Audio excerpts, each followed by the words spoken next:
Good morning, everyone. We are delighted to see all of you here gathered today for oral argument. We are going to begin with our first case of the morning, appeal number 24-1522, United States versus Walker.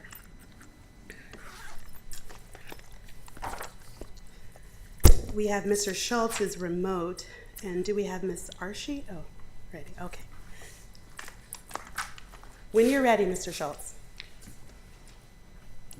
May it please the court, counsel for the government, Todd Schultz, Assistant Federal Public Defender, representing defendant, appellant Richard Walker. District Court in this case erred in denying defendant's motion to suppress evidence which was obtained during a warrantless search of a trailer where he was an overnight guest. The two warrantless searches of defendant's son's bedroom exceed the permissible scope of a protective sweep under Bowie. The homeowner's later consent to a third warrantless search was tainted by and the product of these earlier illegal searches. In Maryland versus Bowie, the Supreme Court recognized two types of protective sweeps. First allows officers to look in closets and other spaces immediately adjoining the place of arrest from which an attack could be immediately launched. It requires no Question, should we first deal with whether or not we have standing to go down this path, seeing that the argument was raised that there's no privacy interest? Your Honor, I'm happy to address that. Your Honor, overnight guests unquestionably have standing to dispute a search at the residence they're staying at. This is well-established black letter law. The United States Supreme Court has made that clear in Minnesota versus Olson. That case, I think the court essentially says an overnight guest has standing to challenge a search. We need say no more. So I was surprised that this is an issue of dispute between the parties. I had known there would be a number of things that we would disagree about, but this is black letter law. And I would just point in the government dispute in its brief disputing standing, it does not mention the dispositive case. It does not cite to Minnesota versus Olson. And so I don't see this, although the government raises it in its brief, I don't see it as being an issue. I see it as being very clear cut that the Supreme Court has said individuals like the defendant who are overnight guests have standing. Mr. Schultz, do you want to respond to the government's argument that essentially there should be a carve-out and that we should establish a carve-out for someone who's under court supervision who may or may not be in violation or who may be in violation of those supervision requirements? Your Honor, I don't think that the Supreme Court's ruling on this could be any clearer. The Supreme Court says that it's enough that the person is an overnight guest. I think the cases, one in particular that the government references, involves a domestic situation where the person is specifically excluded from the address to be searched. That's not the circumstance here. And I don't know, Your Honor, because the record is extremely limited, whether in fact Mr. Walker was prohibited from staying at the address where the search was undertaken. I know that wasn't the primary residence. I don't believe it was, but I also don't know that that location would have been prohibited based on the evidence in the court, in the record that's before the court. Counsel, there was a pretrial condition, pretrial release condition that he was on home incarceration at his mother's house, correct? Your Honor, I know that the government argues that, and looking through the record, preparing for this, I don't know that that's in the record. If I'm mistaken on that point, it would not change my position that he's not prohibited, although he would be required to stay at a certain address.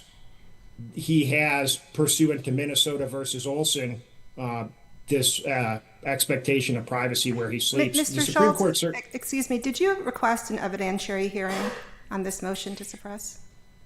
Your Honor, I did not, and as the case has been pending, I've gone back and forth as to whether that tactical decision was a wise one. I guess maybe because I'm arguing today, I've come down on the side that it was. The reason that I think it was a wise decision is because the government bears the burden in the context of a warrantless search as with respect to a buoy sweep to point to specific articulable facts that justify the search. And by limiting the record to only the two officers' reports, Officer Blackburn and Agent Green, I believe that benefits the analysis for the defendant because, as the court knows, there are no specific facts in either of those reports about the residents or what they saw there that would warrant them lifting up a mattress and looking between a mattress and a box spring. So I thought about that issue. On this question of standing, though, because you didn't file a reply, isn't this waived, the path that we're headed down? Because I didn't file a reply to what? You didn't file a reply at all, correct? In front of this court, Your Honor? Yes. That's correct. What issue is it that the court believes I have waived? That's what I was on the question of that was raised regarding standing. The notion being that the government has now misinterpreted the case in regards to privacy rights of an overnight guest. Right, Your Honor. I did not file a response to that because well-established Supreme Court law says that that's not the law. And so to me, it appears I may be mistaken, but it seems to me Minnesota versus Olson would trump a argument made by the government and rejected by the district court. And so I didn't spend much time in my brief because I am confident that as a matter of law, the Supreme Court has the last say on this. And the Supreme Court has said, no limitations. If you're an overnight guest, that's enough. It doesn't say if you're a certain type of overnight guest or have any kind of cutouts. The Supreme Court simply indicates in Minnesota versus Olson that in fact the individual has standing as an overnight guest. I'd like to, if it's permissible, I'd like to address the buoy sweep argument and the searches, which are at the heart of, I believe to be at the heart of this appeal. This case does not involve the first type of buoy sweep that does not require probable cause or reasonable suspicion. This case involves the search of an interior room in the trailer. Common sense tells us, and we know, that it's not immediately accessible to an arrest that occurs outside. Because this is not an immediately adjacent area, the search isn't automatic. They don't get to walk through the entire house in circumstances like this. They must show articulable facts which, taken together with rational inferences from those facts, would warrant a reasonably prudent officer in believing that the area to be swept harbors individuals posing a danger to those on the arrest scene. It's not a full search of the premise, and it extends only to a cursory inspection of spaces where a person may be found. I think importantly for this case, the second type of buoy sweep is not an occupancy check. Police don't get to perform a sweep just because they think someone might be inside. They need to have specific and articulable facts that would indicate someone is inside, not just that there might be. Because if it's otherwise, there could always be one more person in a house. And so what would then happen is the second buoy sweep would go away. It would become automatic that they could always go inside again. Because who knows? There could always be one more person in the home that's unaccounted Counsel, I for. want to make sure I understand what you're classifying as the first and the second protective sweep. Yes, Your Honor. The first sweep, which is not an issue in this case, is a sweep that requires no reasonable suspicion and is automatic. It extends to places immediately adjacent to the place of arrest. This is an arrest that occurred outside. We're not certain on where it occurred outside, but we know it occurred outside. So there's no way in which this interior room, a bedroom, could be deemed to be immediately adjacent. I believe Agent Blackburn's So I just want to make report- sure I'm following your argument. The contention is there was not a search incident to an arrest on the outside. Once you went into the house, it's elevated now to a protective suite. Right. And Your Honor, what I'm suggesting is that they don't have, it's not automatic that they get to go in. And it's even, I should say, it's not automatic that they can go beyond immediately adjacent areas. And in this case, they go into the interior of the home and they reference no specific facts that would justify them in thinking that there was another individual present or that that individual posed some kind of danger. What do we And do so I'm with saying, Walker as a Jr.? practical I'm matter, sorry. they don't even get to go into the bedroom. I'm sorry. And then beyond that, in lifting up the mattress and looking between it and the box spring, they're clearly not engaged in a buoy sweep because it is not physically possible for a human being to hide between a mattress and a box spring. And what I think is probably the best evidence on this point that they weren't in fact looking for a human being is the photos themselves. The photos in this case clearly What do you do show with you Walker can- Jr.'s statements, though? Before you get to the bedroom. that he doesn't know who else is in the house? Yes. Yeah, so what I'm suggesting to you, Your Honor, is the simple fact that there might be someone in the house is not enough. And it's my belief, Your Honor, and in my experience, officers don't rely on what people say coming out of a home. The way it works practically and the way it worked in this case is they go in. And, you know, there's no reason to think that law-abiding citizens in a home, and all indications are that the occupants of this home were law-abiding, with exception of the man who was in custody, that those were law-abiding individuals. And so it's a real jump in my mind to suggest that somehow law-abiding citizens, who actually, of course, as we now know, weren't home, that they pose some kind of risk. It's not enough to say someone might be home, so we get to search the whole house. Your Honors, I realize that I'm into my rebuttal time, so I would like to reserve the remainder of my argument for rebuttal. Very well, Mr. Schultz, thank you. We welcome Ms. Archie to the podium. And you can correct my pronunciation when you arrive.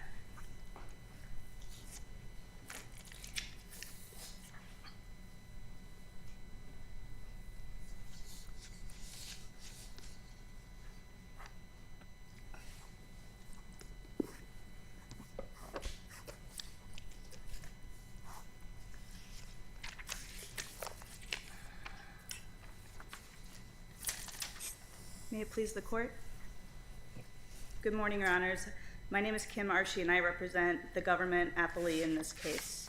As a threshold matter, this court should deny the defendant Richard Walker's appeal and affirm the decision of the district court because Richard Walker did not have a reasonable expectation of privacy in the residence, and the court should reject his Fourth Amendment claims to suppress both the firearm and the drug evidence in this case.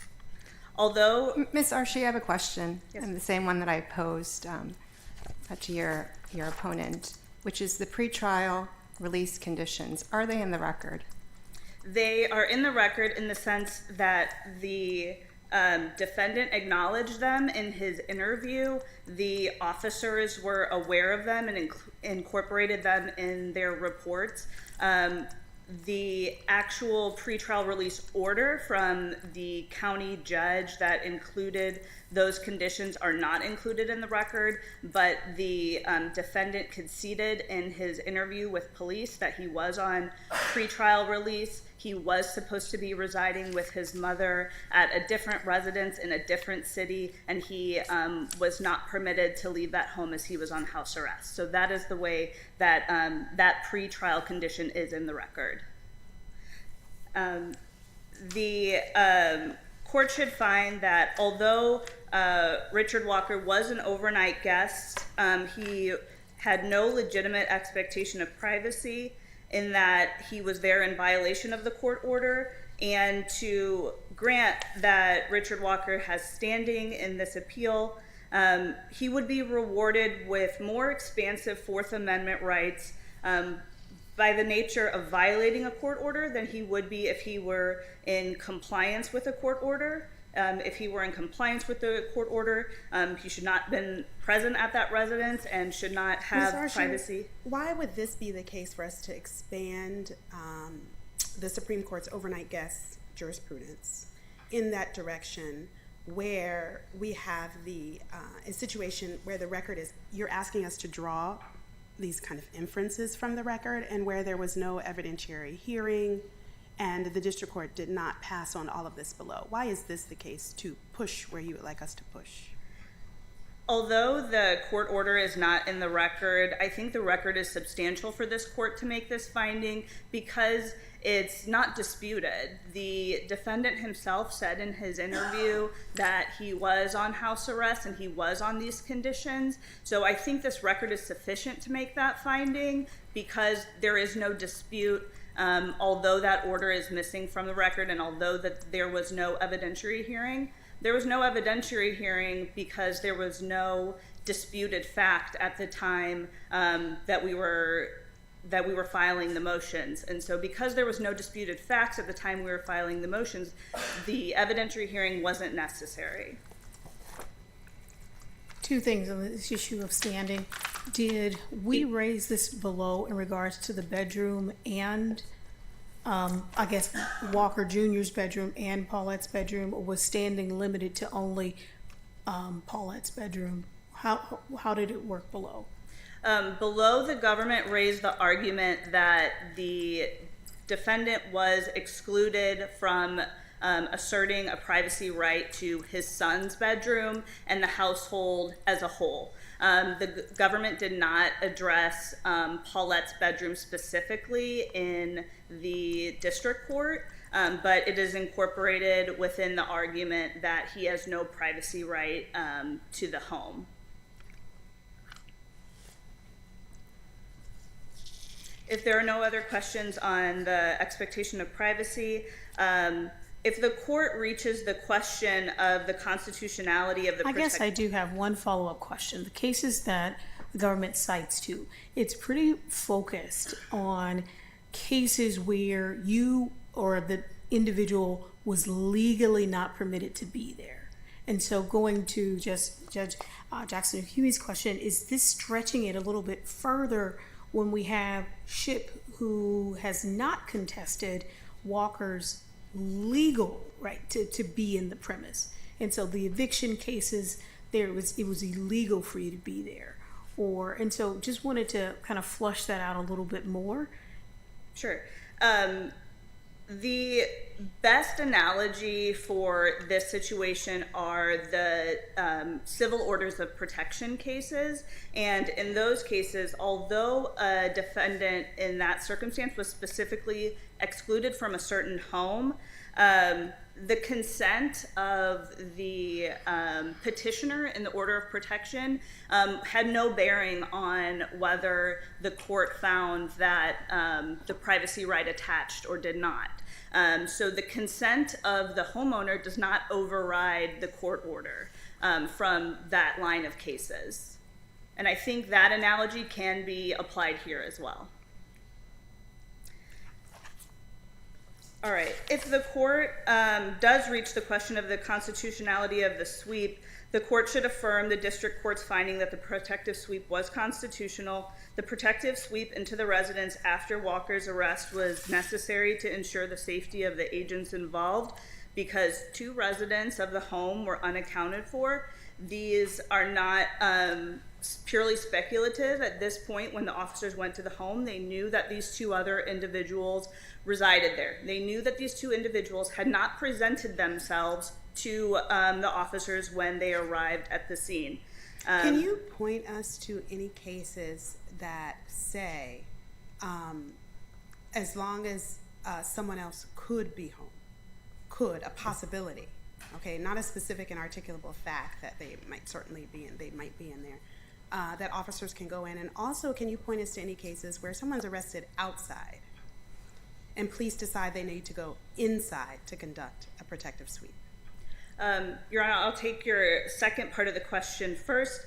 As far as the assertion that the defendant was arrested outside of the home, it is a little bit more nuanced in that he was arrested right at the threshold to the home, right at the front door. The front door of the home was open. They observed Walker after some time, after many call-outs, after repeated asks for him to come to the front door. They observed him walk to the front door from that hallway and then present himself for arrest. He was not arrested fully outside the home. He was arrested right at the threshold to the home, and the officers observed him coming to the door. And as far as the first part of your question, I cannot think of a specific case that just says the possibility of presence, but the line of cases all say as long as there is a reasonable and a specific articulable fact that and reasonable inferences that can be taken from those facts, which I think is an important thing that the appellant has ignored in this argument, is that it's not just the specific facts articulated by the officers, it's also all those reasonable inferences that law enforcement take that can come into their analysis. But take Mr. Schultz's point that someone can always be home. Someone extra can always be home. And you look at our case in Tapia. There, the arrestee was arrested, as best we can tell from the opinion, in the threshold, okay? At the threshold of the home.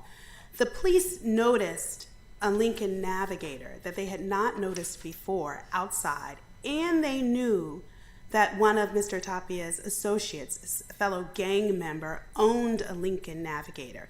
That's what they asserted as articulable specific facts that they then needed to pass the threshold and go into the home to look for this potentially associate gang member who was an individual who could pose a risk. Here, by contrast, we have people who the police know that two other people, as Mr. Schultz is saying, for all they know, are law-abiding people who also live in a home, because you know what? Homes contain multiple people at times. Can you address his argument on that and the distinction with Tapia? Yes, Your Honor. I think the court needs to look no further than Maryland v. Bowie to answer this question. In that case, the court found that earlier in the day, a police employee had called Bowie's residence and spoken to a woman. And when they arrived at the residence to execute the arrest warrant, the woman did not present herself. And so that was part of the specific and articulable facts that the court took into consideration when analyzing whether the protective sweep was justified. There was no information in that record that that woman was not law-abiding, just that she was merely present at the home earlier in the day.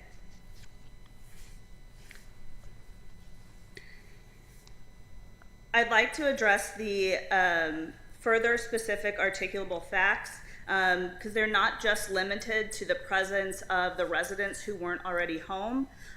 The officers were also aware of the pending charges that Mr. Walker had absconded from St. Clair County Court from. This was unlawful possession of firearm ammunition by a felon.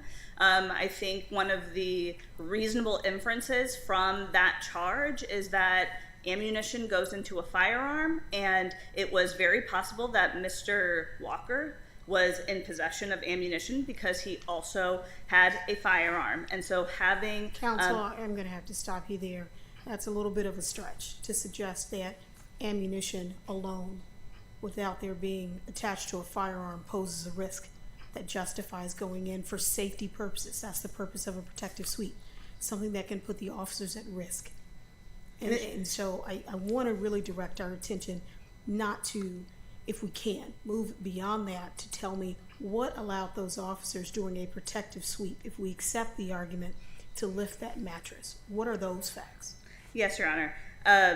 The officers, the two reports that are submitted to the court and in the record, both officers from different law enforcement agencies stated that in their training and in their experience,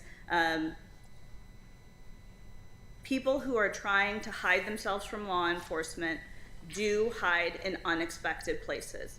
Each of them noted in their reports that they had experience with people hiding underneath mattresses, in clothing dryers, in all kinds of places you would not expect to find a person. So the district court relied on those officers' assertions in their report. The district court found those credible and found that that was sufficient in order to lift the mattress. One difficulty we have here is there's a photo in the record. And the photo shows us this mattress that they lifted, and it's above the box spring, okay? And so we have to judge the reasonableness of the officers looking at that exposed mattress. There was no comforter over it or cover or anything, and the government has not said that this photo does not represent the scene as the officers saw it. So we have to judge the reasonableness of looking at that exposed mattress on top of that exposed box spring and lifting it up thinking that there's a person in between the two items. Your Honor, to that point, I would just say that the district court reviewed this and made the finding, and it's a factual finding, that a person could hide between the mattress and the box spring, and that is only for clear error review by this court. And the district court did not clearly err in making that finding, and so... What did it base it on? What facts? The district court had the photographs available to him, and so the district court reviewed those photographs along with the reports provided, the agents' assertions in their reports, their comments on their experience, their training, and found that it was a reasonable and logical conclusion that the officers would think it was necessary to look there for somebody Unless hiding. we're looking for Flat Stanley, I'm still wondering what are the facts that support generally, yes. There's generally people can hide in a dryer. Generally, people can hide under a bed frame that's lifted up of a box frame, okay? What are the facts, though, that supported going from the generality that in the past people have hid there of the facts that supported someone was hiding between this box spring and mattress for the district court in this case? I don't think there are any additional to what I've already provided the court and what the district court noted in its review of the evidence available in the record. Simply, the district court was able to see the photos and able to review those same reports.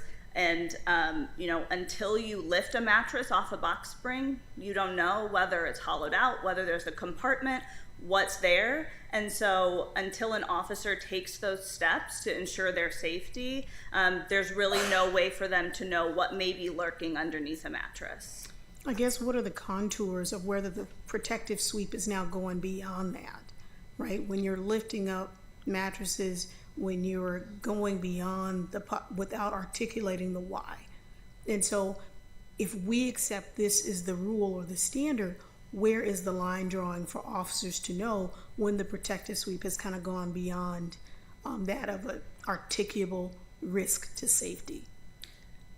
I think the court doesn't really need to expand the current law that is available. As long as an officer has a reasonable and articulable and specific facts about the scenario, about their training, about their experience that describes why they do certain things during a protective sweep, and a court looks at those, a district court looks at those and finds those things credible, I don't think it requires any expansion of the current law into what is allowed in a protective sweep. Ms. Archie, in your brief, you argue that the sweep was long over. I'm quoting from your brief, quote, was long over, end quote, by the time the homeowner arrived at the scene. Exactly how long had it been? Your Honor, that's not clear from the record. We know from the officer's reports and the other information we have from the interviews on scene, that it was completed. All the protective sweep was completely over. Everybody was outside the residence by the time that the homeowners arrived home. I see that my time has run. If there are no other questions, I just ask the court to affirm. Thank you. Thank you. And Mr. Schultz, you can have your full 4 minutes. We took Ms. Archie over. Thank you, Your Honor. I appreciate that. Real quickly, I hope the court will take some time and relook at those photographs, because you could absolutely tell no one was hiding in that box spring, because that box spring, despite, this is one point where the district court clearly erred, that box frame, or that box spring is on has a frame underneath it. So they could have looked underneath the box spring without lifting the mattress, and that is clear from the photos. I'd like to real quickly, because we've spent all this time talking about the first warrantless search, I don't think it would be fair to my client not to briefly address the 2 other warrantless searches that took place. And so what I think this court could focus on is the second warrantless search of that bedroom. And that is done by Agent Green, and there is no buoy sweep involved. When Agent Green, without a warrant, lifts up that mattress, he's not looking for somebody under that mattress, he's looking for evidence. And so this court can just address that second search and say clearly, there's no exception to what Agent Green did. The proper practice in that situation is to obtain a warrant.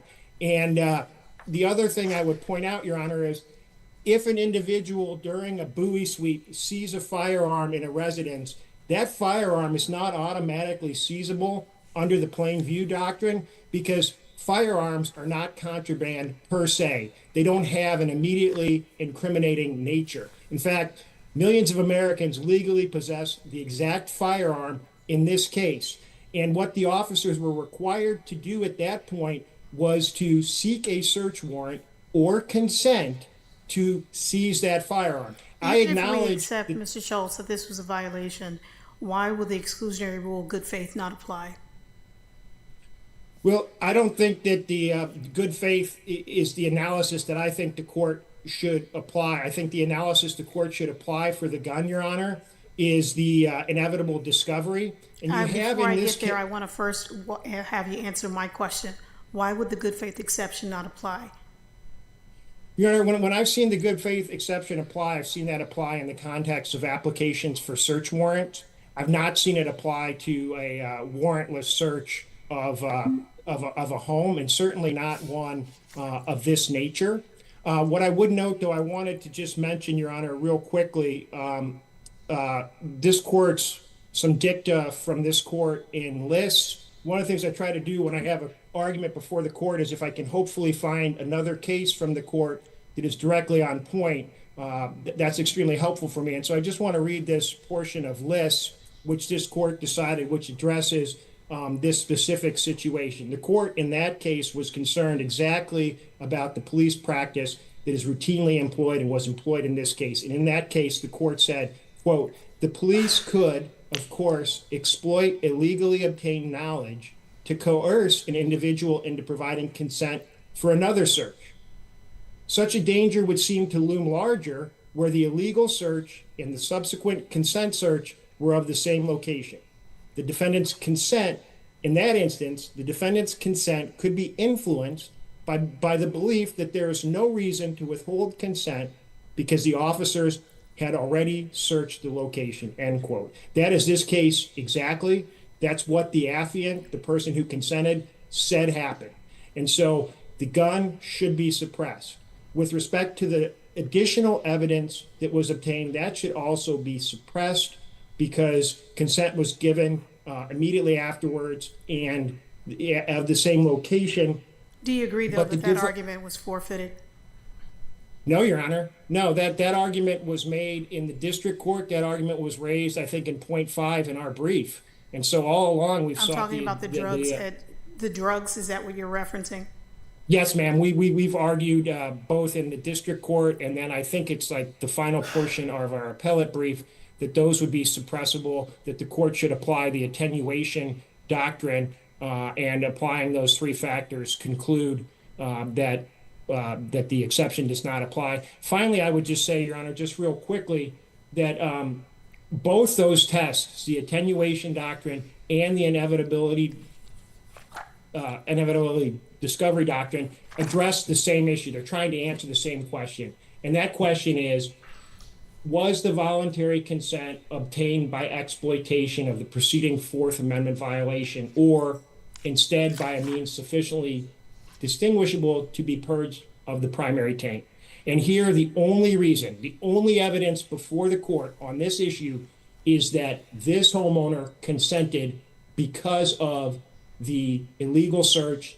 It was intentional that they informed her of it. They knew it would give them a better opportunity to obtain consent, and they used this flagrant misconduct to get her to consent. All evidence was sought to be seized before the district court. That's what we're asking that district court would do as well. All right, thank you, Mr. Schultz. We will take the case under advisement. We'll move now to our second case of the day. Appeal number 23-3162. It's Gilbert versus Lands End. Close the door. Okay. Can they hear that? I was trying to see if they can hear it.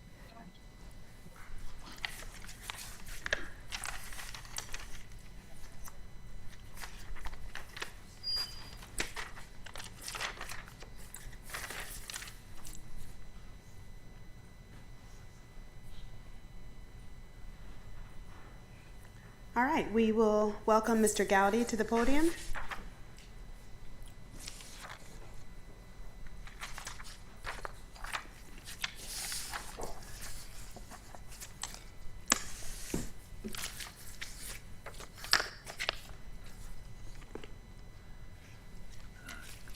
Good morning, may it please the court. Brian Gowdy on behalf of the 605 former or current Delta employees that claim acute injuries caused by the Lands End uniforms. I will be having 7 minutes with 3 of rebuttal, and then Mr. Nagel, who's on Zoom, will have 5 minutes for the Gilbert appellants. For the Andrews appellants, my clients, there's 3 sub-issues on the summary judgment order. Was there admissible evidence of a manufacturing defect in the uniforms? 2, was there admissible evidence of general causation? That is, was there evidence that the plaintiff's injuries could have been caused by the uniforms? Were the uniforms capable of causing the injuries? And 3, should this court consider specific causation in the first instance or remand to the district court on that issue? Of course, you would need to reverse on the first 2 issues to get to the third issue. I'm going to, with my limited time, I really want to talk about the second issue, which deals mainly with Dr. Freeman and his exclusion. His admission is critical for both the first and second issues. The heart of the win here for Lands End was they were able to exclude Dr. Freeman. And I would just like the court to take a careful look at the briefs. In some ways, they're ships passing in the night, and I would submit that's because Lands End is not confronting the evidence that was in the record and that is stated in the blue brief. As a first example, dealing with the association factor under the Bradford Hill method that Dr. Freeman used.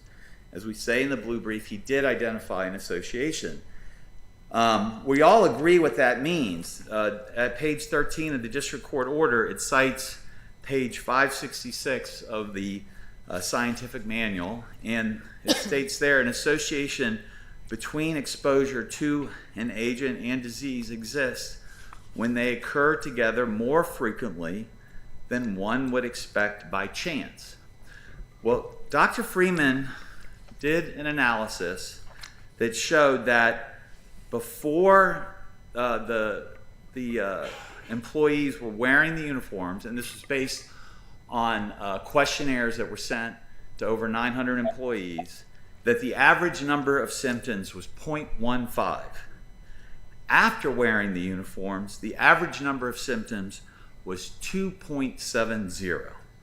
That difference, and he says this right in his report, at Doc 173, pages 20 and 21, that difference of 2.55 is statistically significant. That's mentioned in our blue brief. That is not addressed in the reply brief other than in a footnote. And the argument that they make is, well, that just deals with temporality. And if you read the scientific manual, the Bradford-Hill method, the different factors are factors, and they are related. And in his report, yes, it was under a heading dealing with temporality, but Dr. Freeman expressly said that this shows a, quote, strong association, because the number of symptoms, and I'm paraphrasing, but it's on pages 20, 21, the number of symptoms after the exposure was 18 times greater than before the exposure. That's in his report. That's not in the district court's order. That is not addressed in Land's End's brief. They want to act, both they and the district court respectfully, acted like that evidence wasn't there.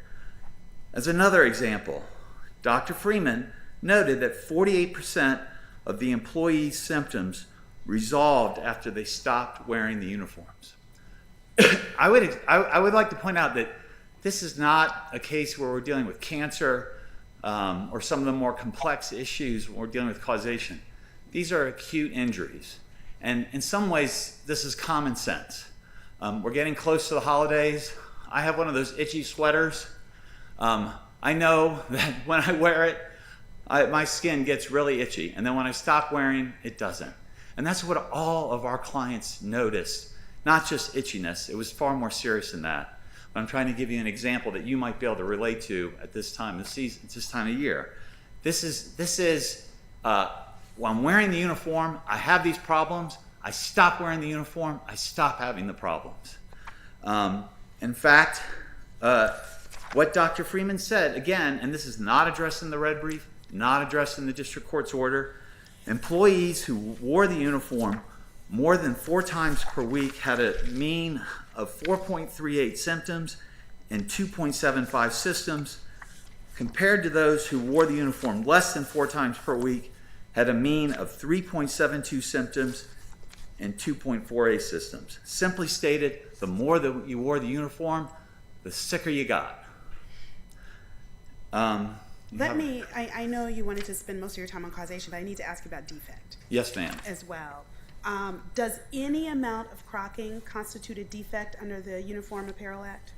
Does any amount of crocking? Mm-hmm. I would say that you have to show under the law that a defect is unreasonably dangerous. So that's why we've made it clear we're not relying just on Dr. Hauser's testimony about the crocking, but also the dangers that the crocking caused, which is why we point to the other 3 experts' testimony that talks about these materials, how they're toxic, and in particular, Dr. Freeman. But is there any evidence that goes to that factor of unreasonable dangerousness? There is a lot in the record that says these other elements are present. Right.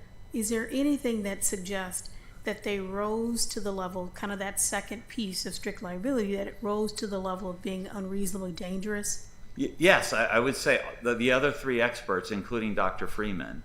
I mean, if wearing a uniform gets you sick, that's causation. We're wanting to back up and talk about the defect. I think they're related, Your Honor, because and it's sort of, I think in common parlance we think of defect as, the product was made incorrectly. So, if for example, my coffee machine makes cold coffee, well, that's a defect and I get my money back, but I'm probably not going to get hurt from that. But if my coffee machine makes coffee that's 250 degrees and I get hurt, well, that's unreasonably dangerous. So I would agree with you that just showing crocking alone doesn't get you there. We're still based on the procedural where this case was, right? Yes. We're trying to make this logical, going back to the evidence. What Right. was the evidence, using your example of the itchy sweater, not to overshare, okay? Let's say the itchy sweater has 3 holes in your itchy sweater instead of 2. It's defective because there's Right. 3 and I got 2 arms. Right. What evidence makes it, though, unreasonably dangerous? The questionnaires that our clients answered showing that they were getting injured from these uniforms, and Dr. Freeman's analysis of that as an epidemiologist. You shouldn't get sick from wearing a uniform for work. And yes, that also goes to causation, the same evidence. I mean, it makes sense. If you're going to say a product's dangerous, that's also going to bleed into the causation analysis. So that's the evidence, Your Honor. It's all the questionnaires that our clients answered about their illnesses, and Dr. Freeman's analysis of that, as well as, I'd say, the other 2 experts pointed out, and the lab reports. I shouldn't forget that.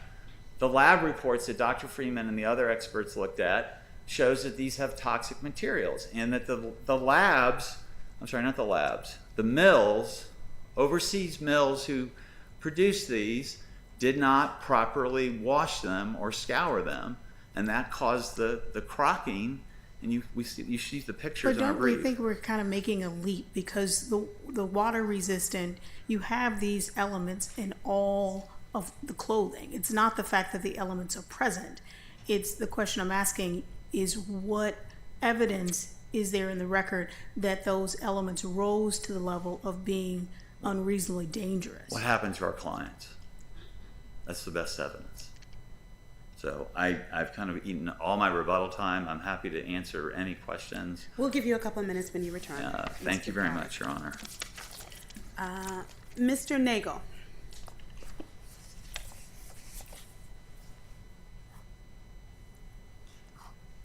I'm not able to hear him on my end.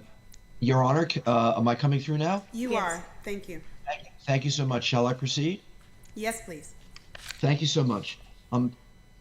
I am Bruce Nagel, and I represent the class of those affected, stewardess and other Delta employees who had defective uniforms and were denied any right to return or any satisfaction under the 100% guarantee for the particular item. There are 3 undisputed facts that were ignored or overlooked or not addressed by the district court, which I believe defeats summary judgment. And those facts are as follows. Number 1, the warranty issue was included in a confidential agreement only between Land's End and Delta, and was never given to the Delta employees. They did not know what the terms were. Number 2, Land's End prepared a series of talking points which changed the terms of the warranty and only provided for an exchange of the uniforms and did not provide for a refund or a credit as the original guarantee did. And in the talking points, which was the only substantive language that was provided to the employees, there was no requirement that there had to be a form submitted along with the claim. And in the talking points, which was overlooked and not even mentioned in the district court opinion, the talking points themselves said, in quote, "If you are not happy with the garment, there are 2 words to help you rest easy: guaranteed, period." That's it. There was no reference whatsoever about mechanism of return. There was no mention whatsoever that they are entitled to a credit or refund of the money. And the third key fact that was overlooked by the trial judge is the fact that the warranty provided that in the event of a return of the garment, it had to be done with a form, in quote, to be mutually agreed upon by the parties. That form is not in the record below, and it's a material factual issue as to whether that form ever existed, because the warranty itself said it had to be mutually agreed upon by the parties, and there is no evidence in the record below that that ever was accomplished. So now, with those three key facts, which inform us in terms of the law, which was not also addressed by the district court, and I believe informs us in terms of the endgame with the jury as to why summary judgment was improvidently granted. With those facts, the jury would have to address Delaware provision section 316(1), which specifically invalidates limitations on warranties and says they are enforceable only if reasonable. So the jury ultimately needs to decide in this case, were the limitations contained in the warranty unreasonable?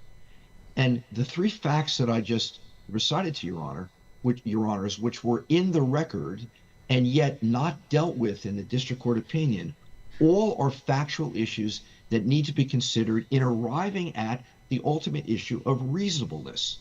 And in this case, the jury would be charged that A, under Delaware law, warranty provisions are liberally construed in favor of protecting employees. They would have in the record before them the fact that the talking points modified the warranty, number one, and that potentially under estoppel law, Land's End would be stopped from enforcing the limitations of the warranty, A, because they were modified, and B, because they never provided the warranty itself to our employees. And number three, they have to decide whether the three limitations in the warranty would be enforceable at all. Limitation number one, perhaps they'll decide there was no form, so you couldn't use that. Perhaps they'll decide the idea that you had to be a current employee was unreasonable. And number three, they may decide that the idea of returning a defective product is also unreasonable. So ultimately, the three conditions that they argue were not met here, those three conditions are all jury questions, and all are based upon the three factual issues that I referred to. The district court erred by not even making any findings with regard to the three facts I listed, and not even analyzing section 2-316(1) of the Delaware law, which specifically invalidates limitations on warranties. Thank you. Thank you, Mr. Nagel. We welcome Ms. Williams to the podium.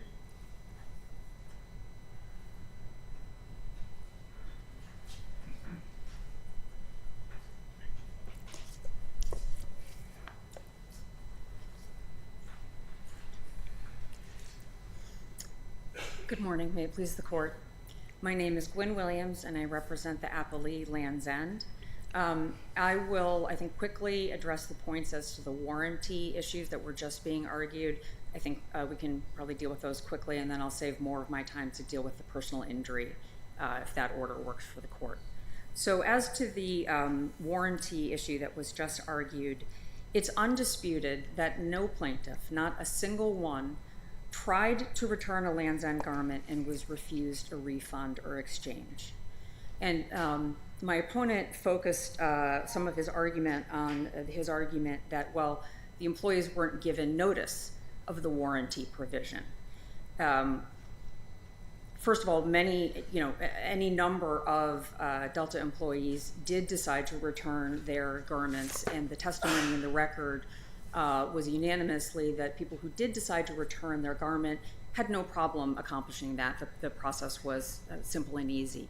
But at the very latest, all of the plaintiffs had notice of the warranty's requirements when plaintiffs' counsel sent Land's End's counsel a demand for refund under the warranty.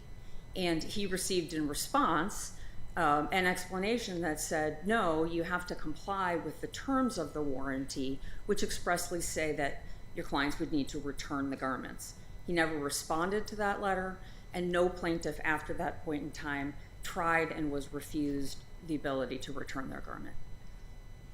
And then quickly as to the talking points that were referenced, there is actually no evidence in the record that that information was ever given to the Delta employees. If the court actually looks at that piece of evidence, which it can find at docket 130-4. It's an internal email amongst Delta employees, and it actually says itself, this document is intended for leaders only. Please don't share or forward. So in other words, these were talking points that were going to leaders of teams of flight attendants. Mr. Nagle is using that as evidence of what the employees were then told, what information they had, since they were intended beneficiaries who may not have seen the contract.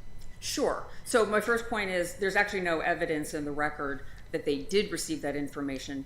No plaintiff testified that she had heard those talking points or had any confusion as to that. But even beyond that, even if it's credited that every single employee did get that information, the fundamental point is still in those talking points. You have to return the garment. And that's, I think in today's day and age, I think people are pretty familiar with the concept that if you're unhappy with a consumer product that you bought, you're going to have to return the product. You can't just go say, I'm going to keep the product, but I want you to get my money back. That's just not the way it works. So unless there are other questions on the warranty issue, I will then turn to the personal injury claims. Real quickly on the crocking subclass. Sure. There's no individual plaintiffs left, is there? As to the property damage claims? Yes. That's right, Your Honor. The property damage claims have all been resolved, either because of a settlement or because people who had the court below gave every plaintiff a period of time to come forward and state if he or she intended to assert property damage claim, because that wasn't clear from the complaint. Okay. So they had time to come forward. If they didn't come forward saying, yes, I want to pursue a property damage claim, those claims were dismissed with prejudice. All the rest of the claims were then settled. So there are no property damage claims left in the case. Okay. So as to the personal injury claims, the court focused its questions on existence of defect. So maybe I'll start there and then turn to causation. First of all, I guess I'd like to say the plaintiffs do not dispute that they need expert evidence on defect and causation, both general and specific. Now, as to the defect, they have no expert testimony that could allow a jury to find that any garment without a dye transfer problem was defective. And the undisputed evidence is that many of the nearly 100 garments in the uniform line worn by the plaintiffs had no crocking or dye transfer problems. Mr. Hauser, their textiles expert, he was quite clear that his opinion related to the situation where the purple dye would transfer, right? It would rub off on your skin or perhaps your undergarments, and that when that happened, when the dye transferred, the dye could carry with it, and did in certain occasions, certain chemicals. And he identified 4 specific chemicals, and only 4. And that is the only, and he testified that makes the product defective. There was lab testing that showed that certain garments had other levels of chemicals, some of which might have exceeded industry standards, some of which did not. But there was no testimony from Mr. Hauser or from Dr. Freeman, who wouldn't be qualified as an expert on defect anyway. There was no evidence that the presence of any of those other chemicals in any other garments besides the purple dye transfer issue, that was a product defect. And what the plaintiffs claim essentially is it's just a post hoc theory. I wore the garment, I experienced some symptoms, it must have been something in the garment. And although my opponent argues that this is sort of common sense, we've all had the experience of wearing a sweater that's itchy, he actually really minimizes the claims of many of his clients, because they're not just about experiencing some itchiness or some skin rash. The range of ailments that were put forth by the 600 different plaintiffs, collectively between them, it was nearly 40 different ailments. And it's not just skin rashes. It was asthma, it was upper respiratory infections, it was hair loss, it was shortness of breath and heart palpitations. Those are not the kind of things that a jury could just draw on its own common sense and say, well, yeah, it must have been because they wore these garments. As to then some of the points that my opponent made regarding the exclusion of Dr. Freeman's testimony, he focused for one point on the association issue under the Bradford Hill test. And I just wanted to clarify what the argument is as to Dr. Freeman's failure to properly satisfy. Can I just back you up for a Of minute course. on the general causation question? Yes. Is there any evidence to suggest out of the 4 chemicals that were identified by the expert that any of those 4, just those 4, rose to the level of being unreasonably dangerous? Yeah, well, no, Your Honor, and they don't have anything to link those chemicals to the ailments. In other words, it's not enough to say, well, there were a whole bunch of chemicals, and altogether these chemicals could cause this large number of possible symptoms. You'd have to actually say, okay, what we have here is this garment that this person wore when the dye transferred, it transferred these 4 chemicals. Right. And those 4 chemicals were at a level that was dangerous, and of course those 4 chemicals actually could cause, for instance, if the person's claiming And hair that's loss. that second piece that I'm asking. Okay. I'm trying to figure out, is that link in the evidence? And so what was very interesting was my opponent argued multiple times to Your Honor about the 3 experts. Well, I'd like to point out that 2 of the experts, Dr. Scheinman and Dr. Apple, they didn't appeal the court's exclusion of those experts. So Dr. Apple was the toxicologist who, at least to some extent, purported to get to that aspect that Your Honor is talking about, right? The toxicology of it. And I think if the district court's decision discussed in length, and I think quite convincingly, why Dr. Apple's testimony as a toxicologist, it's the right kind of expert, but his analysis was completely lacking. And again, the plaintiffs did not appeal the exclusion of the toxicologist or the dermatologist. The only piece of the expert opinion that they appealed was the court's exclusion of Dr. Freeman's general causation testimony. And while I'm on that topic, I would just like to note, as a bit of an aside, that Dr. Freeman purported to offer expert testimony as to both general and specific causation. The court below excluded both general and excluded everything, so general and specific causation evidence from Dr. Freeman. And on appeal, the plaintiffs only argue that the exclusion of the general causation evidence was manifestly in error, not the specific causation. But tell me this, should the district court have considered Dr. Freeman's opinions about specific causation? No, Your Honor. It was also wholly lacking for a whole host of reasons.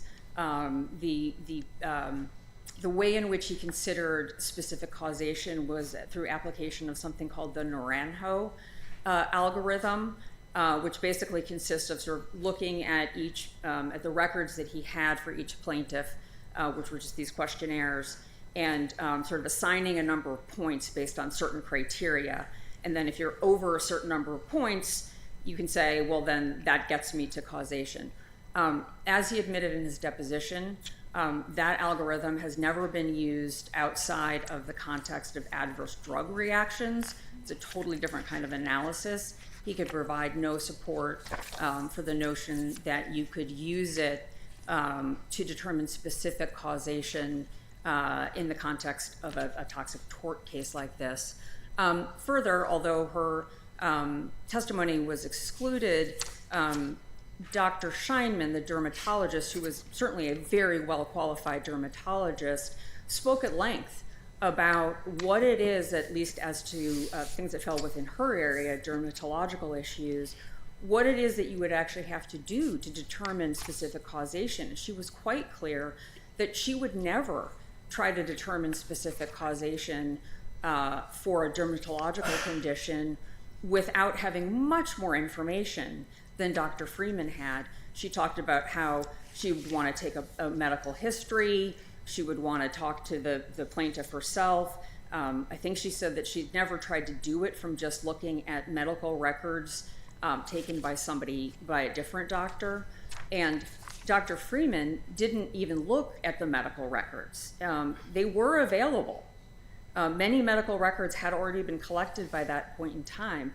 He did not go to the medical records, he just used the questionnaire information. So there's a host of reasons why the court was correct in excluding the specific causation opinion as well. And the specific causation opinions were, there was some of it in each of Dr. Scheinman, Dr. Apple, and then that portion of Dr. Freeman's testimony. So by excluding those three experts, specific causation evidence was excluded. All of the expert testimony was excluded, and that would leave only the relatively small number of plaintiffs who had also come forward with treating physician disclosures. I know you had mentioned that in your briefing that any of 50 states, as far as defect, are you conceding that Wisconsin law would apply here?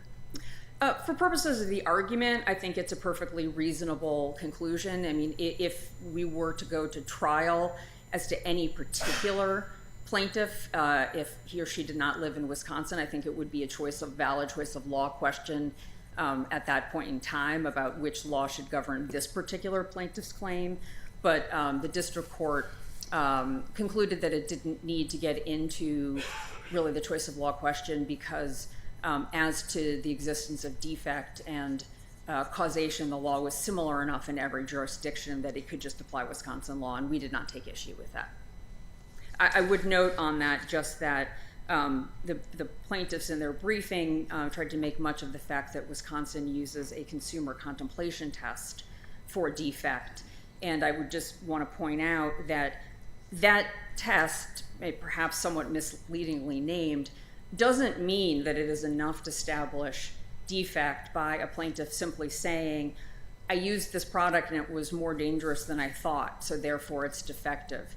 And in fact, the case that's discussed in the briefing about this, the case against Smith and Nephew, the latex glove case, in that case, there was substantial expert evidence about the product, about the characteristics of latex, about whether latex could give rise to allergies.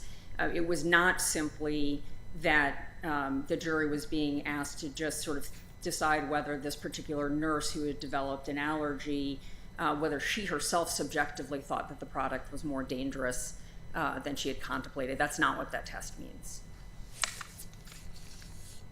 All right. Thank Thank you, Your you. Honors. Mr. Gowdy, we'll give you 2 minutes.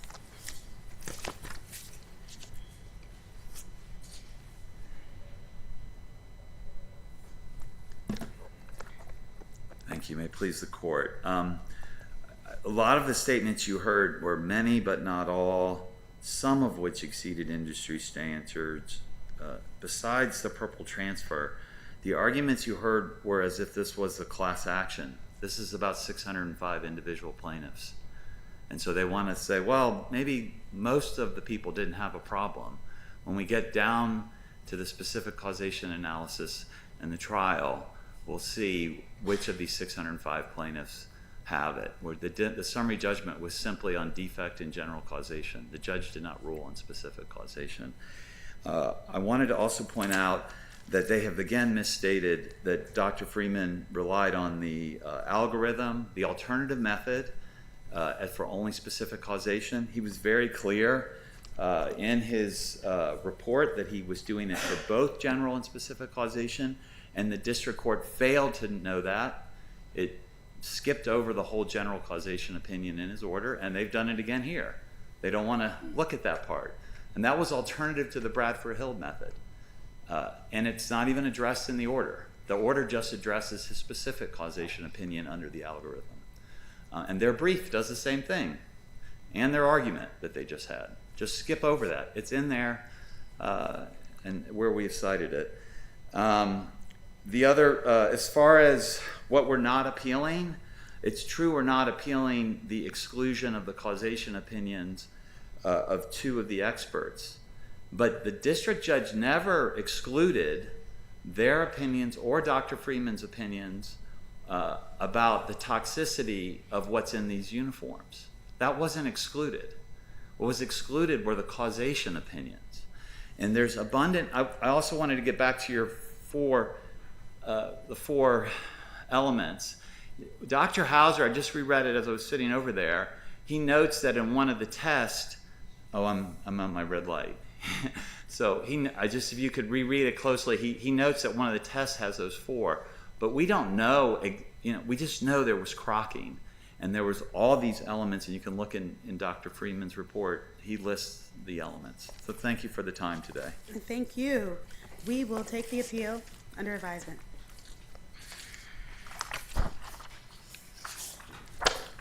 We turn now to our third case of the morning, appeal number 24-1440, Metroplex Communications versus Meta Platforms.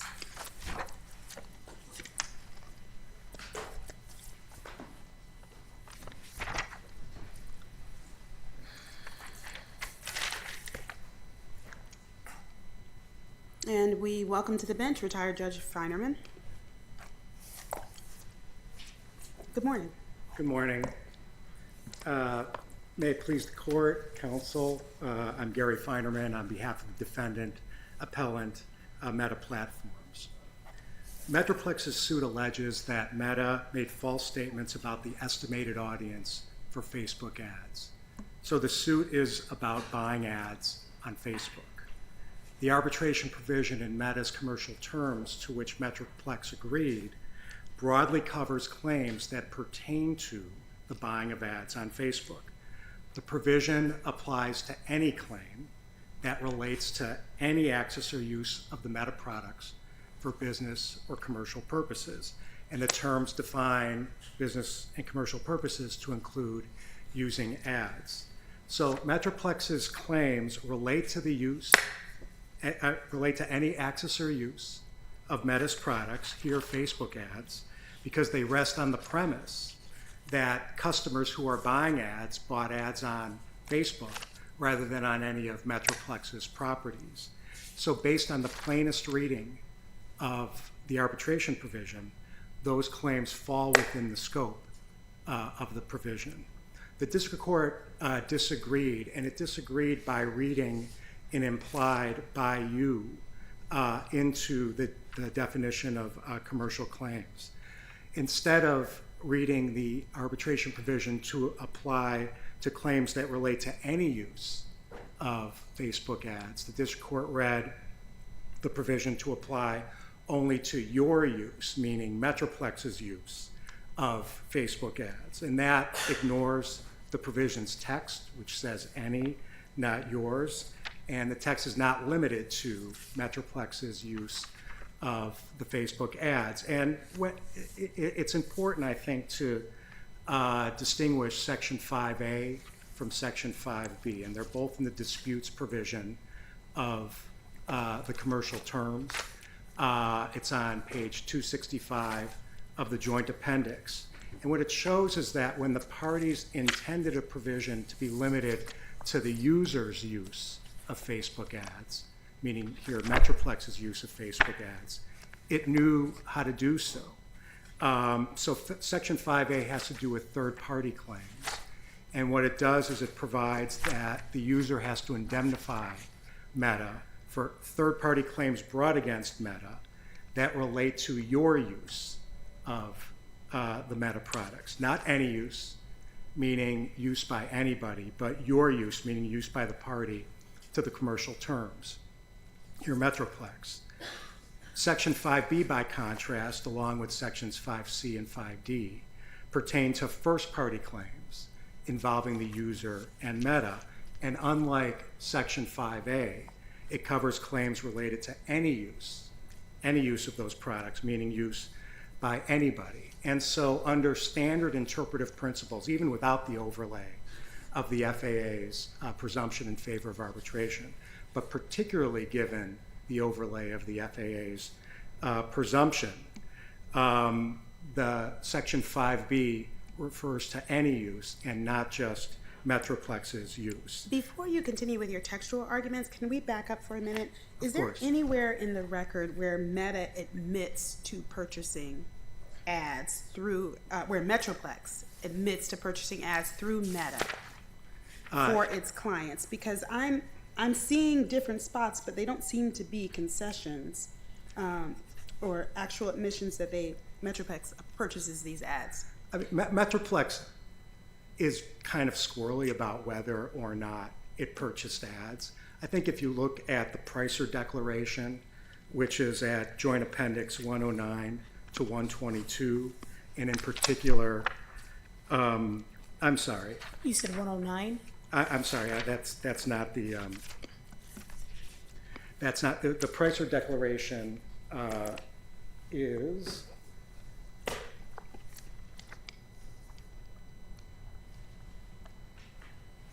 I'm sorry, Joint Appendix 138 through 142.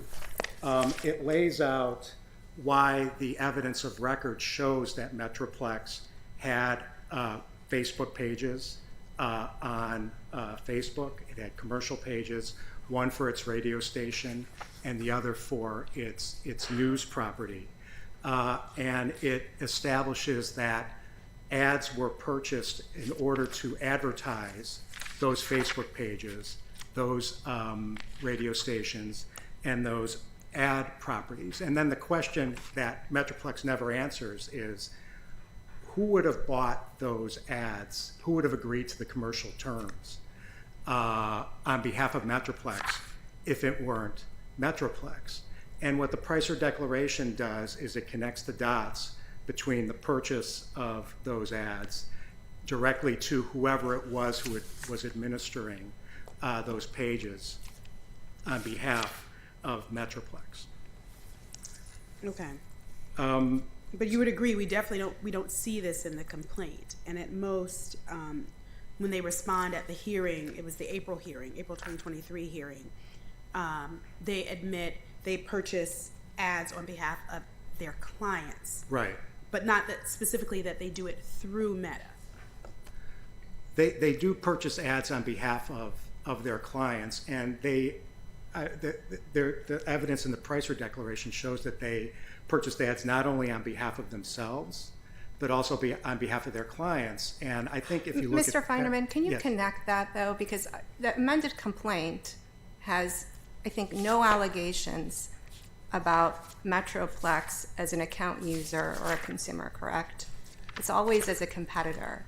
And so Metroplex could have, the fact that they purchased ads, if they did, Right. really has nothing to do with this lawsuit, does it?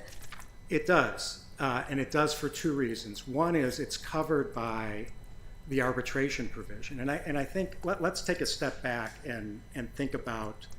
One is covered by the arbitration provision, even under our understanding of the arbitration provision, which it applies to any use of the Facebook ads, regardless of whether it's by Metroplex or third parties.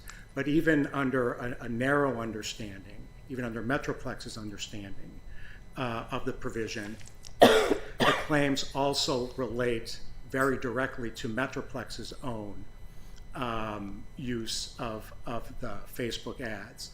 And I think it would be helpful to kind of take a step back and think about the commercial relationship here. Like, why would, I sense that Metroplex is asking, and perhaps that prompts your question, why would Metroplex agree to an arbitration provision that covered anybody's claims relating to anybody's use of Facebook ads rather than just its own?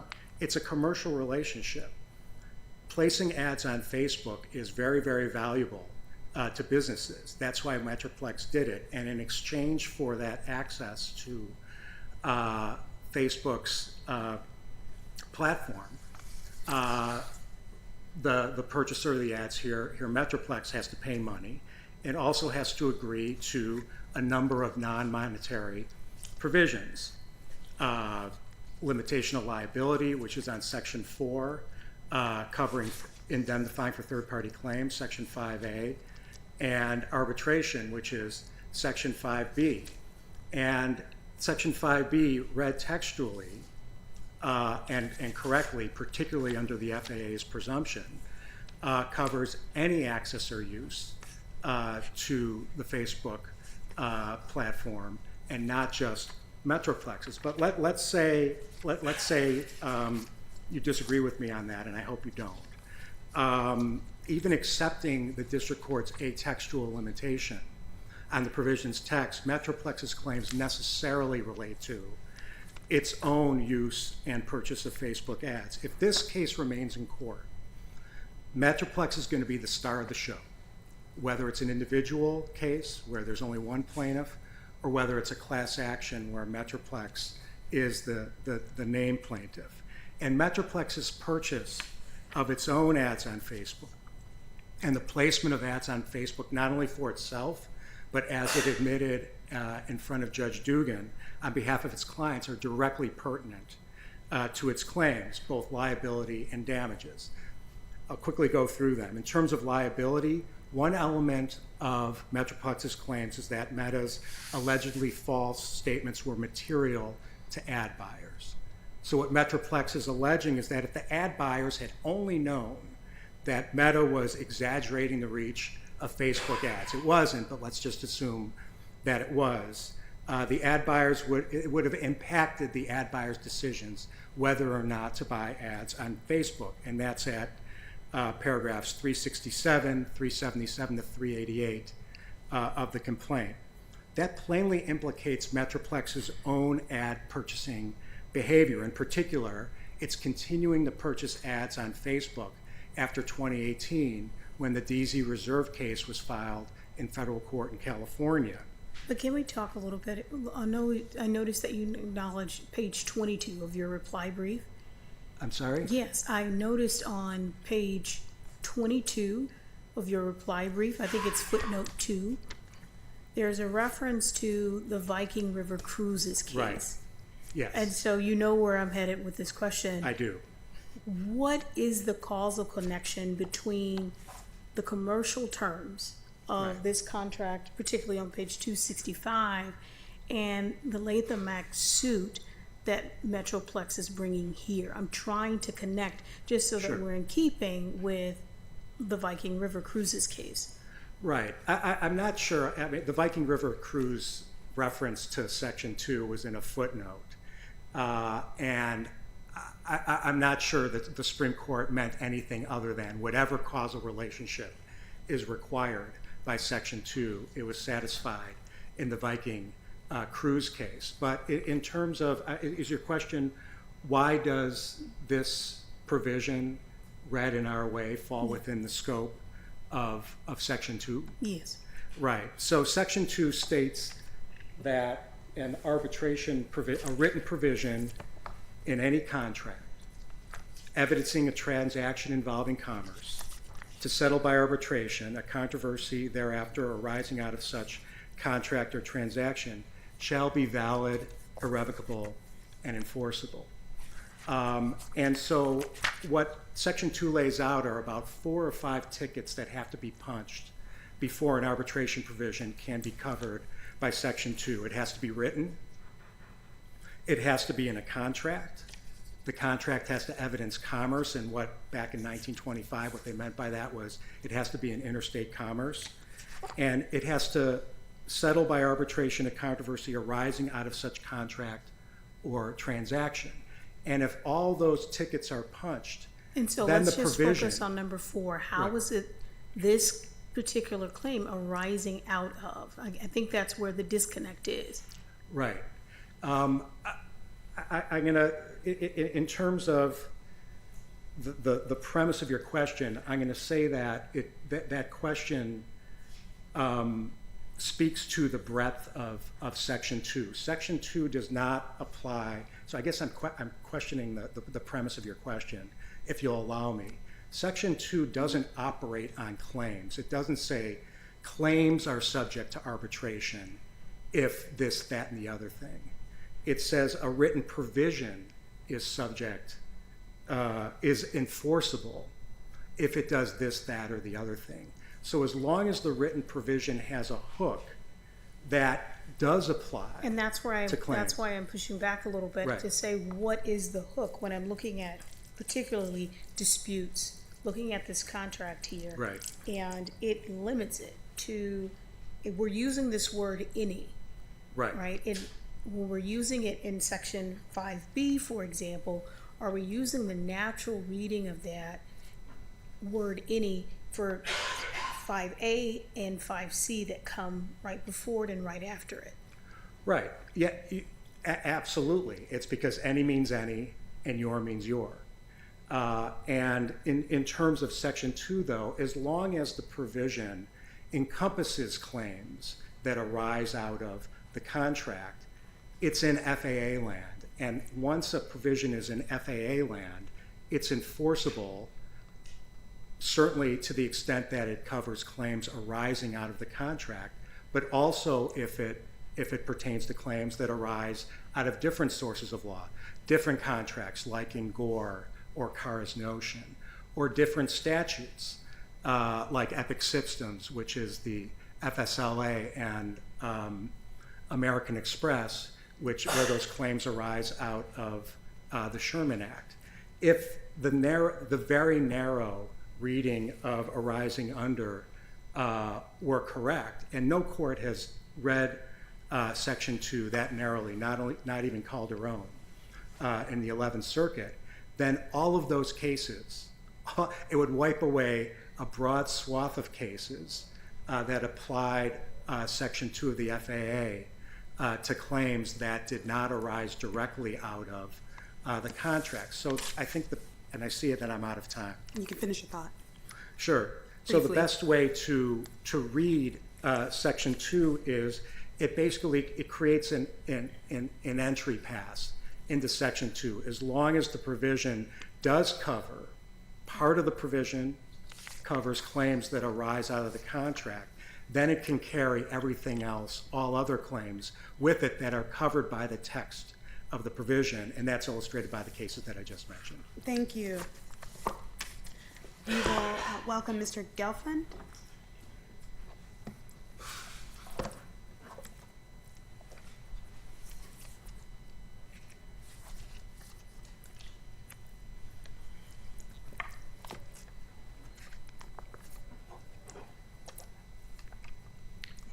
Good morning, and may it please the court.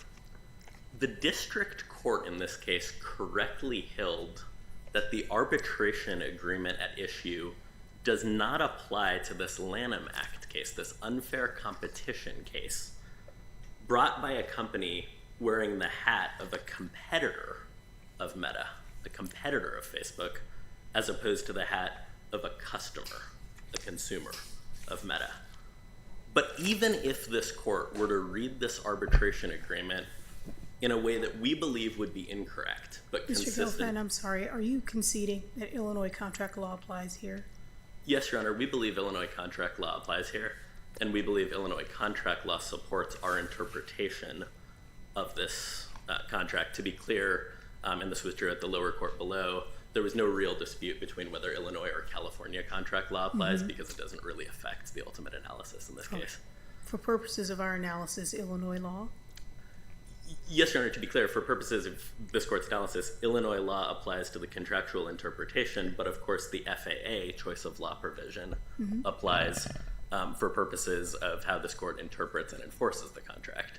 And so I understand how it works. I just need to know which state law you're going with. Illinois, Your Honor. Thank you. And so with respect to the FAA, the underlying question is, does this dispute, does this lawsuit that we brought in this case on behalf of Metroplex arise out of the contractual relationship? To that point, the U.S. Supreme Court in Viking River Cruises did not inadvertently put a footnote in that has no legal significance, emphasizing that there has to be a causal connection. But even if this court were to look no further than its own precedent in the Gore case, then the question becomes, does this dispute have its origin or genesis in the provision at issue? These unfair competition claims that are the heart of this case, the subject of the first amended complaint, do not arise out of Metroplex's use or access of Facebook. They arise irrespective of any customer relationship or agreement between Metroplex and Meta. And the reason why is because the theory that we're dealing with here, the issues that we're litigating in this case, focus entirely on the false statements that Meta made in commerce as it relates to the number of people using Facebook, the audience size, everything that's at the heart of what's alleged in the first amended complaint. To that end, to be clear, Meta's argument is not, as Judge Feinerman suggests, the plainest reading. As the district court correctly heard, the plainest reading of the arbitration agreement at issue is the reading that is consistent with Section 2 of the FAA, which the parties expressly in this provision agreed governs not only the enforcement but the interpretation of this contract. And that means that any refers to any access or use, any method of using, any number of times it's used, but not to anybody's use. The irony of this is that it's Meta that's actually asking the court, and asks the district court below, to essentially replace the word any with its own word, anybody's. And there's no basis to do so.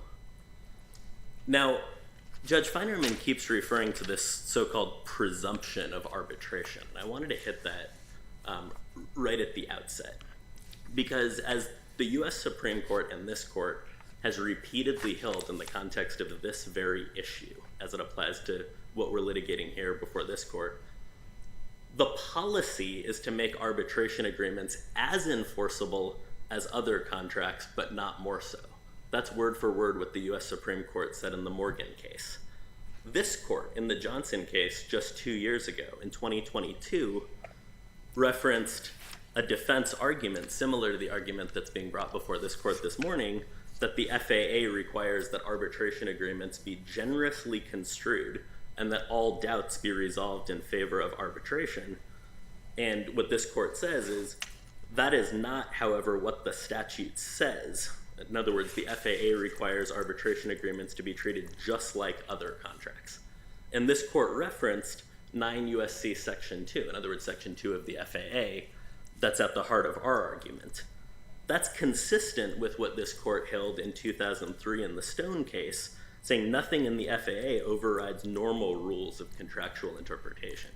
So ultimately, the bottom line takeaway here is that this is a reaction to, perhaps a long time ago, a view that arbitration agreements should somehow be disfavored. And what the body of law holds, what the clear authority both at the Supreme Court level and at this court level stands for, is a very simple premise, which is arbitration agreements should not be read in a way that are different from any other contracts. They shouldn't be interpreted more favorably to reach a particular result or less favorably to reach a particular result. One of the things that we're confronting is when a party, or here your opposing party, offers a contrary interpretation of a clause. When does that rise to, a plausible interpretation that creates ambiguity? That is, as you would agree, if there's ambiguity under our law, it pushes us to arbitration. So where on that sliding scale should we find ourselves or root ourselves between someone's plausible reading and where we go from there?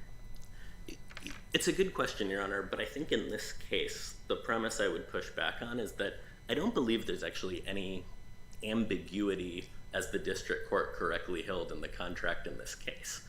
And one of the reasons why is not only the contract provision itself, which clearly refers to any access or use by the parties that entered into the contract, in this case Metroplex and Meta, but also that the contract itself incorporates that the FAA is the guiding post here that applies for both interpretation and enforcement. And the reason there's no ambiguity, and the reason that's relevant here, is that our interpretation of the contract, for lack of a better phrase, is the only way to reconcile the contract language itself and Section 2 of the FAA.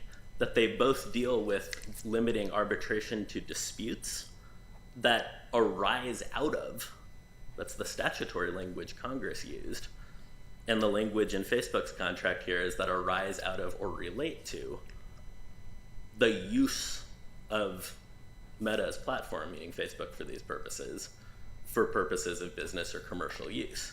And so this is not a scenario where there's ambiguity. I would also urge the court that when, to the extent that the court believes, notwithstanding our position, that there is some ambiguity, then normal rules of contract interpretation should apply to try to figure out what was the party's ultimate intention here with respect to this contract. And so the solution is not what Meta essentially argues in its own way, which is let's just jump to there's some abstract ambiguity in some esoteric manner, let's now immediately say arbitration. Then we resort to all these other tools, and that's all they are, to interpret what was ultimately the intent between the parties. And that, Your Honor, is where the reconciliation between the agreement within the contract that the FAA applies to the interpretation and to the enforcement of the contract is critical. That's section 5.C.2 of the contract itself.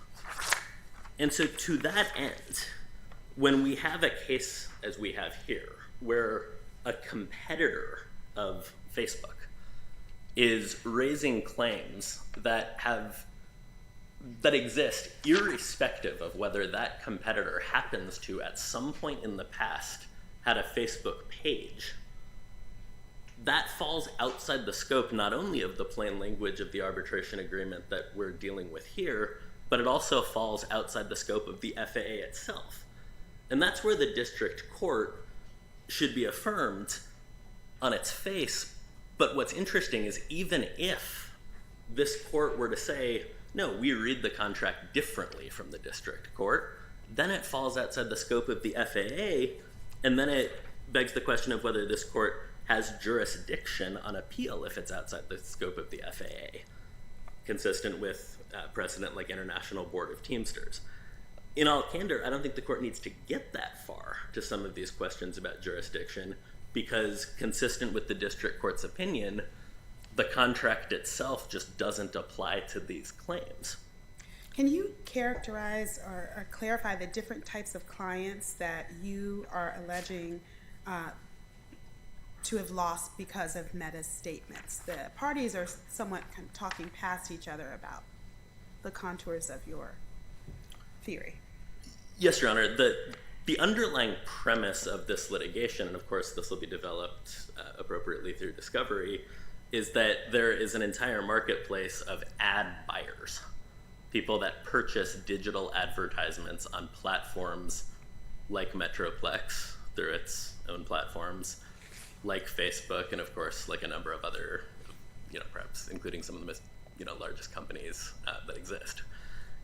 To that end, when Facebook does what it has done in this case, which is makes false statements about, for example, the number of people using Facebook, the number of monthly active users, the number of quantification of certain accounts, description of potential reach, of metrics representing people, then that has an effect on any consumer that is purchasing ads. And in this particular instance, Metroplex is wearing the hat not as a consumer purchasing ads, and that's what's so relevant to the issue before this court, but is wearing the hat exclusively as a competitor that, like Facebook, I'm using Facebook interchangeable with Meta, but that, like Facebook, is selling advertisements and competing, so to speak, for the same consumers. And that's what really strikes at the heart of this case, because if this case were a case involving Metroplex's claim, by way of just a random example, if Metroplex hypothetically went on to Facebook as a consumer, purchased ads and claims, well, you didn't run my ads, then Meta would have an argument that arises out of this contractual relationship. But in this particular Lanham Act case, it's not only one step too far, it's about 100 steps too far. And that's exactly why the district court correctly ruled as it did. Now, furthermore,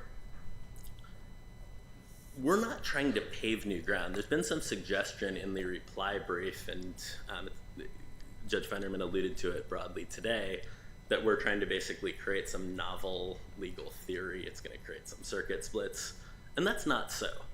What we're arguing is consistent not only with the plain language of the statutory language at issue in 9 U.S.C. 2 that it arises out of, but it's also consistent with this court's precedent in case after case after case where the FAA was interpreted to involve disputes over contracts.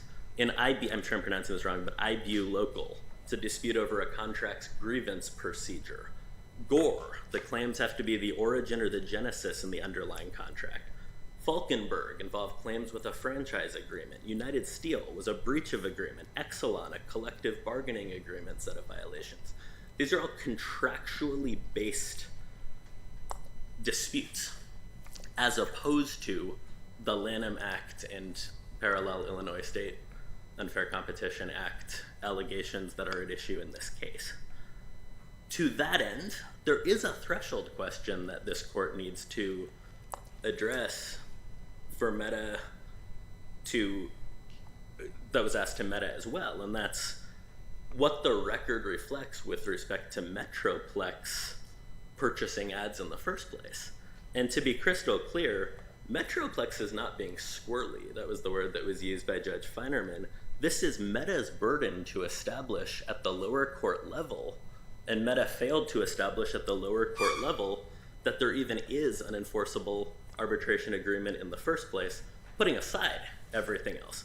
This court, as recently as July of this year in the Walrich case, W-A-L-R-I-C-H, made it clear that the party seeking to enforce an arbitration agreement is the party that bears the burden. That's not new law. That's just reflecting what we could find as the most recent iteration of that legal standard. And so what this court is faced with is a contract itself where the plain meaning of the language, especially when reconciled with with Section 2 of the FAA, as incorporated within the statute itself, within the contract itself, Section 5.C.2, that the FAA governs interpretation and enforcement of the contract. The way to reconcile that is the way that we're asking this court to read the plain language and to get to the ultimate meaning of the parties. That's consistent with the Supreme Court's footnote, but important footnote in Viking River Cruises.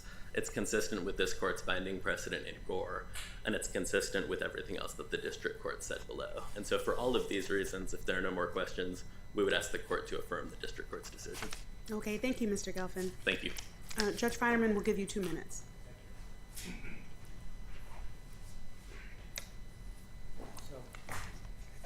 As to whether some rogue third party or elf or gnome bought Metroplex ads for Metroplex that were advertising Metroplex's property, I didn't hear counsel deny that Metroplex had bought ads for itself. Of course he couldn't. Okay, because I'm they getting accustomed to the hypotheticals this morning. Everybody has one. So let's use a different one. We had the sweater before, now we got the elf and the so if we have the hypothetical delivery driver, okay? Right. Let's say using Meta's new smart glasses, crashes into Metroplex's building. Right. The advertiser wants to sue Meta. Must it arbitrate? No. Why not? It comes down to the word related to. And, you know, there's the parable of the butterfly in Brazil flapping its wings, causing a tornado in Texas. At some point, the causal relationship gets too attenuated, and something is no longer related to. And that's not the case here. The arbitration provision covers any access or use of Facebook ads. These claims pertain to the sale and purchase of Facebook ads. So there's a much, much tighter nexus here than there is in the glasses provision. But in terms of what the record shows, I just want to make perfectly clear because the panel asked questions of both of us as to whether Metroplex bought ads. The answer is yes. I'd point the panel to paragraphs 25 through 30, which is Joint Appendix 139 to 142, very clearly shows that. In terms of whether there's still a presumption, United Natural Foods, after Morgan, after Johnson, held that there was. That's still good law. Morgan and Johnson did not eliminate that presumption without saying so. Okay. Thank you. Thank you. We thank both parties, and we will take the case under advisement.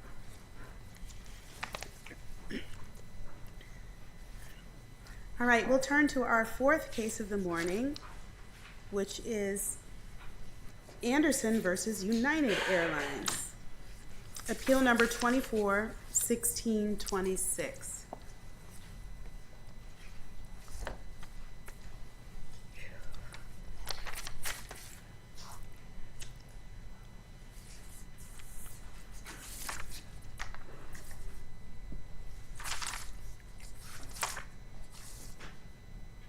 And we welcome to the podium Mr. Green.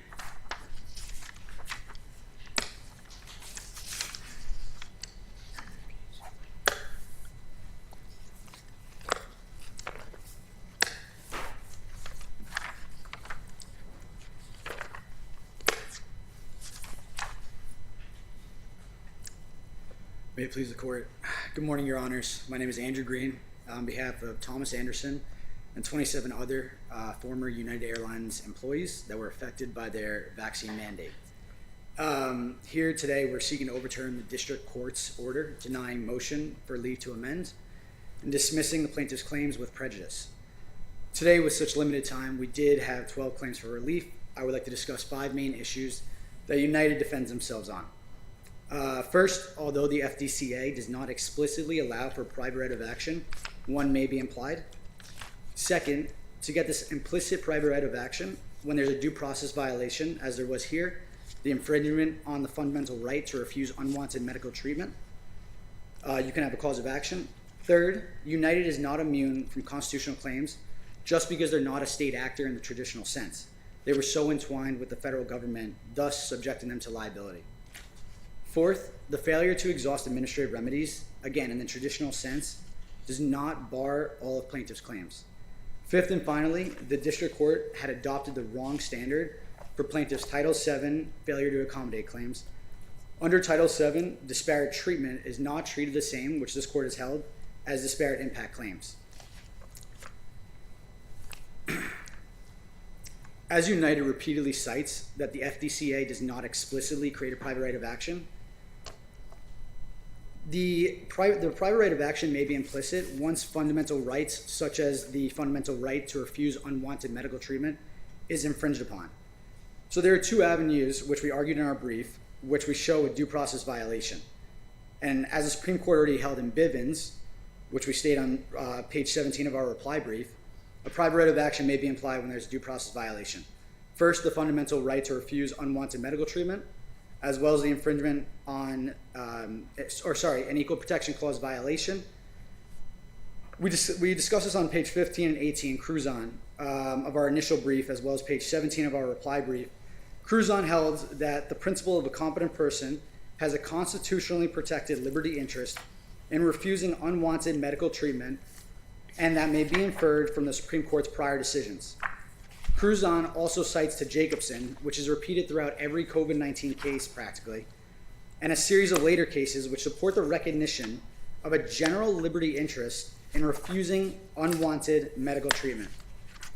United also cites to Washington versus Glucksberg, decided 7 years after Cruzon, which the Supreme Court held in 1997, which explained that the right of a competent individual in refusing unwanted medical treatment was entirely consistent with the nation's history and constitutional traditions in light of the common law rule that at common law, if you force medication on someone, you were subject to a battery claim. And there was a long legal tradition protecting the decision of the refusal of unwanted medical treatment. The case law clarifies that compulsory treatment for the health benefit of the person treated implicates the fundamental right to refuse medical treatment, at the time of the issuance of United's policies with the COVID vaccines, there was a lot of unknown in the world. At first, we didn't know about boosters. We didn't know about the efficiency of the vaccines themselves. We didn't know how the vaccine would affect transmission to other individuals. We didn't even know how beneficial it was to the individual getting the vaccine. Moving on to the second issue was the equal protection violation. When there's an equal protection violation, you may implicate a private right of action, which we discussed on page 18 of our reply brief. And so that one would be waived, right? If you raise it for the first time in reply. Correct, Your Honor. So let's move to the next one. Yes, Your Honor. So the second defense that United cites to, that they claim immunity, is because they're not a state act in the traditional sense. Now, this court has held in Hanania versus Lauren Maltese, pardon me if I mispronounced it, that a private individual acts under color of law if there was a concerted effort between the individual and the state actor. Now, discovery is needed to further clarify and clear up the relationship between United and the federal government, but what is shown is that both shared in the unconstitutional goal of global vaccination. In our second amended complaint at paragraph 184, we even stated that there was a clear relationship. In April of 2020, the federal government, through the United States Treasury Department, gave United Airlines $5 billion in exchange for approximately 4.6 million shares of United Airlines stock. Given such a substantial influence over United, they could clearly influence their policies and mandates. United also states in their brief that private actors are not beyond the reach of 42 U.S.C. 1983, acting under color of law. In our second amended complaint, paragraph 314, we specifically allege that United conspired with government officials to achieve the Biden administration's goal of universal vaccination. Again, the government paid for and funded all the COVID-19 vaccines, and then United mandated that every single one of their employees get the vaccine. They shared this common goal of universal vaccination. Essentially what they're saying is get the jab or lose your job. Now, the defendant's cite to Jacobson, like I previously mentioned, is cited in basically every COVID-19 vaccine case. There needs to be some transparency about how the two cases are different. Jacobson is a 100-year-old case and involved a smallpox vaccine that was not issued through the EUA.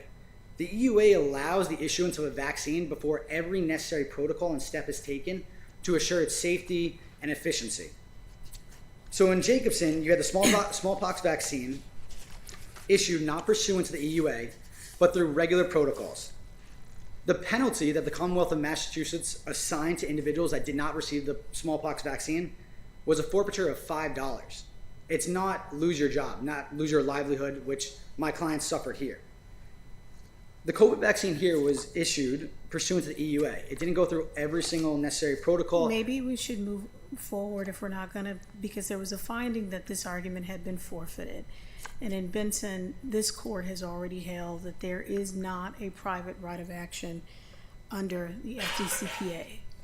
And so if in the limited time that we have left, should we talk through the Title VII claims? Yes, Your Honor, we can do that.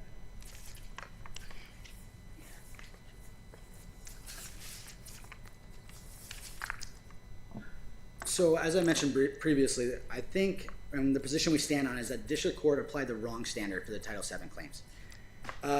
They cite to a case that actually applies a disparate impact rather than disparate treatment claim. This court has already stated that they're not... Can we back up just for a moment to answer the question as to whether or not these claims are barred? Because is there a right to sue here in the... Go ahead. Yes, so we do believe there is a right to sue here. And are you referring to the previous, my previous argument about private versus state actors? With the Title VII claims, and I know that you're aware of this, before we can proceed on those, there has to be a right of sue letter issued by the EEOC. Right. And so looking at the claims, there was an argument raised that we're barred from hearing because there was a failure to exhaust. And so I'm really asking if you could address that argument. Yes, Your Honor. So page 18 of our appellant brief begins our discussion of the exhaustion of administrative remedies.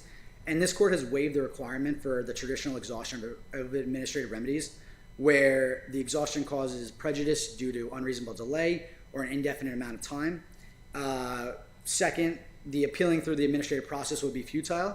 Or third, where substantial constitutional questions are raised. The EEOC's website itself, which we cited in our complaint, stated that the turnaround time for a decision could take many months. Here, the pilots and employees of United did not have the amount of time of many months. United implemented the policy, and then 1 month later, employees were subject to termination. Third, and as I previously discussed, substantial constitutional questions are raised in this case. The Supreme Court has repeatedly expanded and narrowed what is included in the fundamental right of the refusal to unwanted medical treatment, which is again cited in Cruzon versus Director of Missouri Department of Health, which was decided in 1990, which we cite to page 20 in our appellant brief. The pandemic was an unprecedented time in this country. The issuance of vaccines and policies that were ever changing, it seemed like, without a doubt raised constitutional questions that were the subject of this matter. And with that, I would like to reserve the rest of my time for rebuttal, please. You may. Thank you. Thank you, Your Honors. And we welcome Mr. Majeri to the podium. You can correct my pronunciation when you arrive.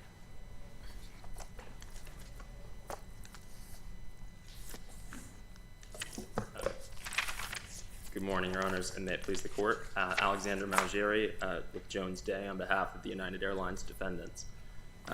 Your Honors, the judgment here should be affirmed for three simple reasons. First, despite three opportunities below, including an opportunity to amend their complaint after United's motion to dismiss, including after a thorough decision by Judge Kennelly outlining the deficiencies in their claims, the plaintiffs have not stated any claims against United Airlines. At bottom, as you heard this morning, discussions about the Biden administration and the federal government, the plaintiff's grievance is really against the nation's response to COVID, the COVID vaccines, as opposed to the airline. And that's why their claims do not fit the legal elements here. Which of plaintiff's claims, if any, do you think have been properly preserved for us to address? Respectfully, none, Your Honor. Each claim has a forfeiture to a key element, and I'm happy to march through those. Why don't you address then the whistleblower claim? Sure. So, Your Honor, the Illinois whistleblower claim has a few problems, including forfeiture. So, first, as we argued below, the Whistleblower Act section that the plaintiffs have invoked, 740, Section 20, requires that the plaintiff be asked to participate in illegality. There's nothing illegal about obtaining the COVID vaccine. So what plaintiffs are trying to do is bootstrap alleged illegality as to United through the whistleblower statute. We cited to the text of the statute, we cited to Illinois Supreme Court precedent on that, and they did not respond below. The district judge held that they forfeited that argument. The judge also held that they forfeited any argument based on Title VII, and on appeal, with respect, it's very difficult to understand which illegality the plaintiffs are pressing. As best as I can tell, they're trying to press on some sort of a common law retaliation claim, and respectfully, that's waived. I can discuss sort of why it fails on the merits if Your Honor would like, but that claim has no merit. Unless there are other questions about the whistleblower claim, I'd like to discuss the claims that we did hear this morning, as well as just make two threshold points.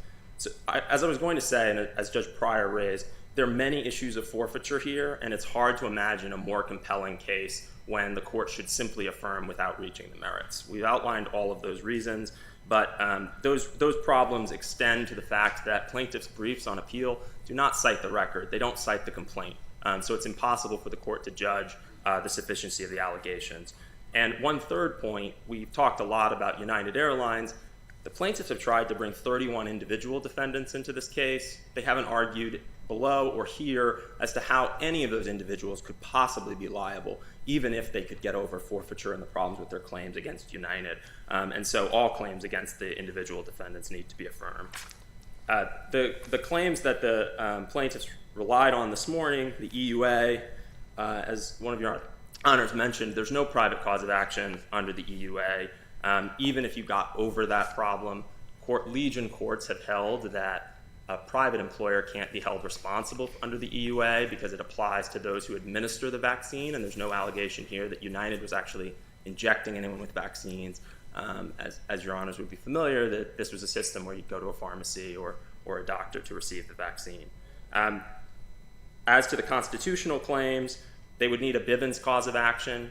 Everything you heard about state action today, again, waived, but even if it were all true and United were somehow transformed into an agent of the federal government, they need a cause of action to ground their constitutional claims. And that has to come from either an implied cause of action under Bivens or Section 1983.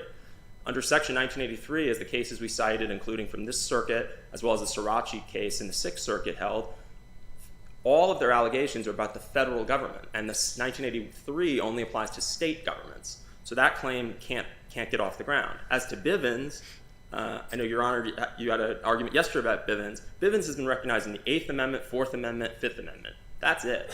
This is a very unusual case, which is obviously a new context under Bivens, and there hasn't been any serious argument as to why the court should recognize a cause of action. And I would submit that the constitutional claims on their merits also fail for two simple reasons. This court has already applied Jacobson to constitutional claims. That's the Klassen decision by Judge Easterbrook that we cited. As a matter of circuit precedent, the Seventh Circuit has held that Jacobson forecloses these COVID vaccine challenges. And even if you were prepared to go beyond that and try to determine whether there's some fundamental right implicit in substantive due process, Cruzan doesn't fit, because as you heard, Cruzan is about compulsory vaccination, my apologies, about compulsory medical treatment. In Cruzan, it was an end-of-life decision, and the question was someone who's incapacitated, can you force them to have food or water? Again, although the plaintiffs are claiming that this was sort of a compulsory medical treatment, it really wasn't. It was simply a requirement to keep your job. And so, again, it's a very different context. This is a COVID requirement at work, and if you didn't meet the requirement, there'd be job-related consequences, but there was no one actually forcing vaccination. Let me ask you a procedure question. Did, from your perspective, the district court sua sponte dismiss the case? No, I think it's important to address what happened here. So the district court, Judge Kennelly, really bent over backwards for these plaintiffs. So first, we removed from state court. United filed a motion to dismiss. The plaintiffs asked for additional time to file their response to the motion to dismiss. We're aware of the procedural history. We followed it.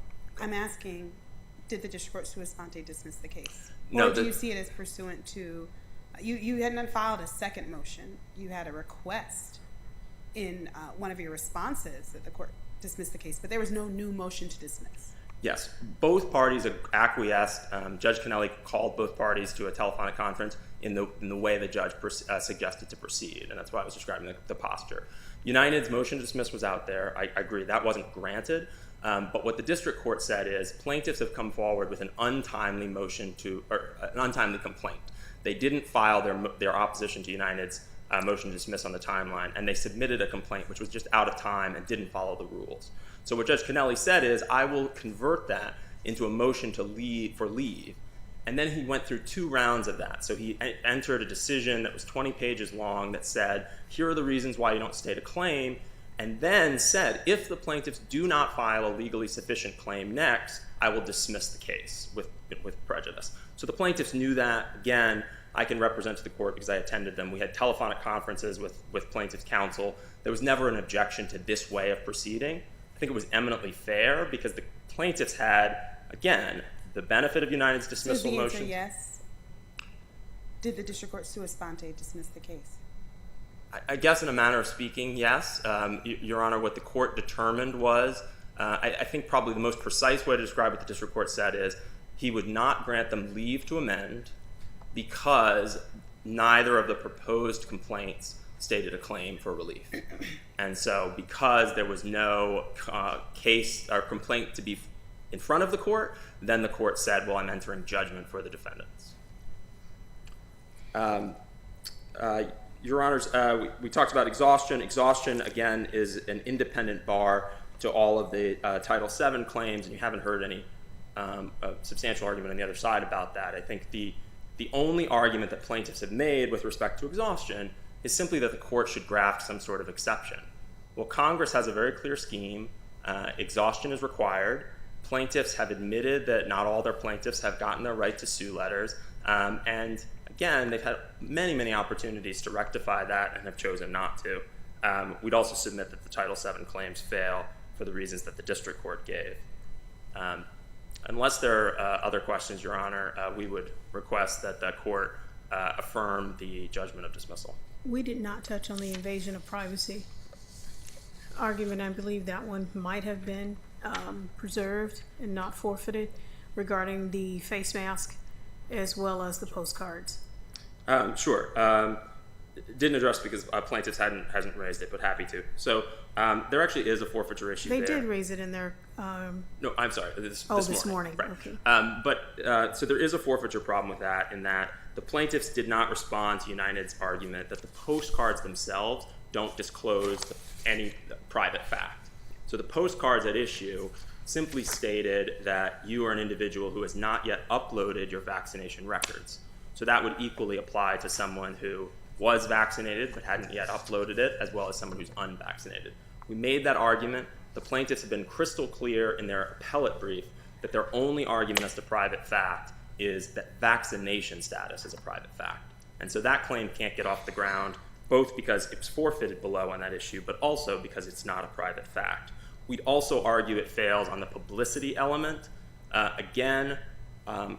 My submission is not until their reply brief on appeal, which I think is waived, did they make this argument that fellow employees fall into this special relationship and therefore are grounds to proceed. If I could just finish my thought. Thank you, Your Honor. However, I would direct the court to the Court versus Chicago Tribune case, which we cited, and is cited at plaintiff's brief, page 23, and the Carricker versus Rent-A-Center case from the Seventh Circuit that's cited at the appendix 121.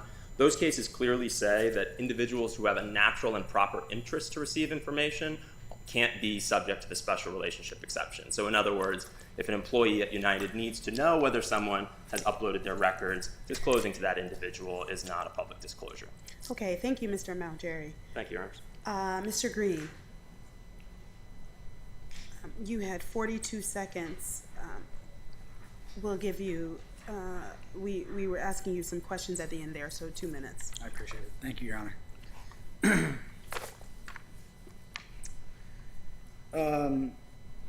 Starting with the Bivens claim and talking about Jacobson and Cruzon as they just mentioned before, it's not only case law that states the principle that you have a fundamental right of the right of refusal, the right to say no when you don't want a medical treatment. The option to accept or refuse is codified, as we talk about in 21 U.S.C., and the same principle of right of refusal is also embodied in the Code of Federal Regulations. Title 21 of the Code of Federal Regulations reserves an entire chapter on the protection of human beings. So let's be clear, as much as United is saying that it wasn't a compulsory program, it wasn't a forfeiture of $5 as Jacobson was. That's not compulsory. What's compulsory is get the vaccine or lose your job, lose your entire employment.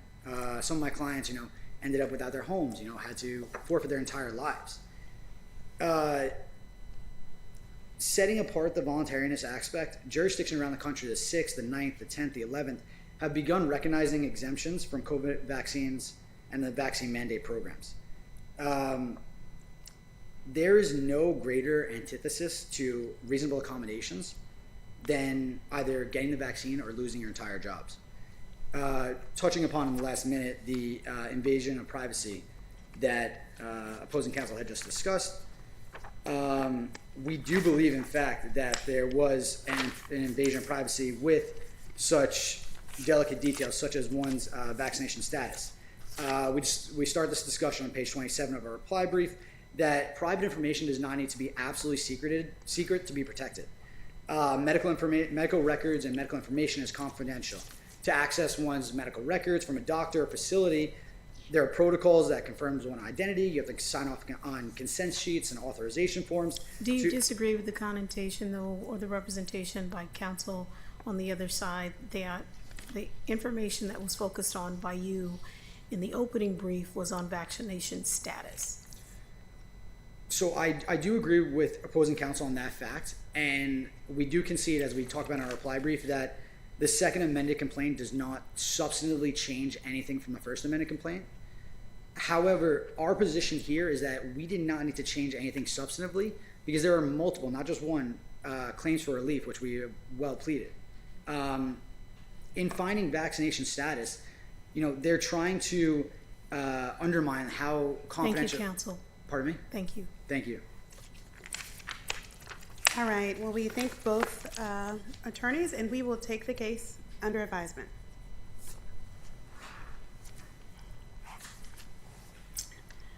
We arrive at our fifth case for the morning, Garcia versus Department of Homeland Security, appeal number 24-1887.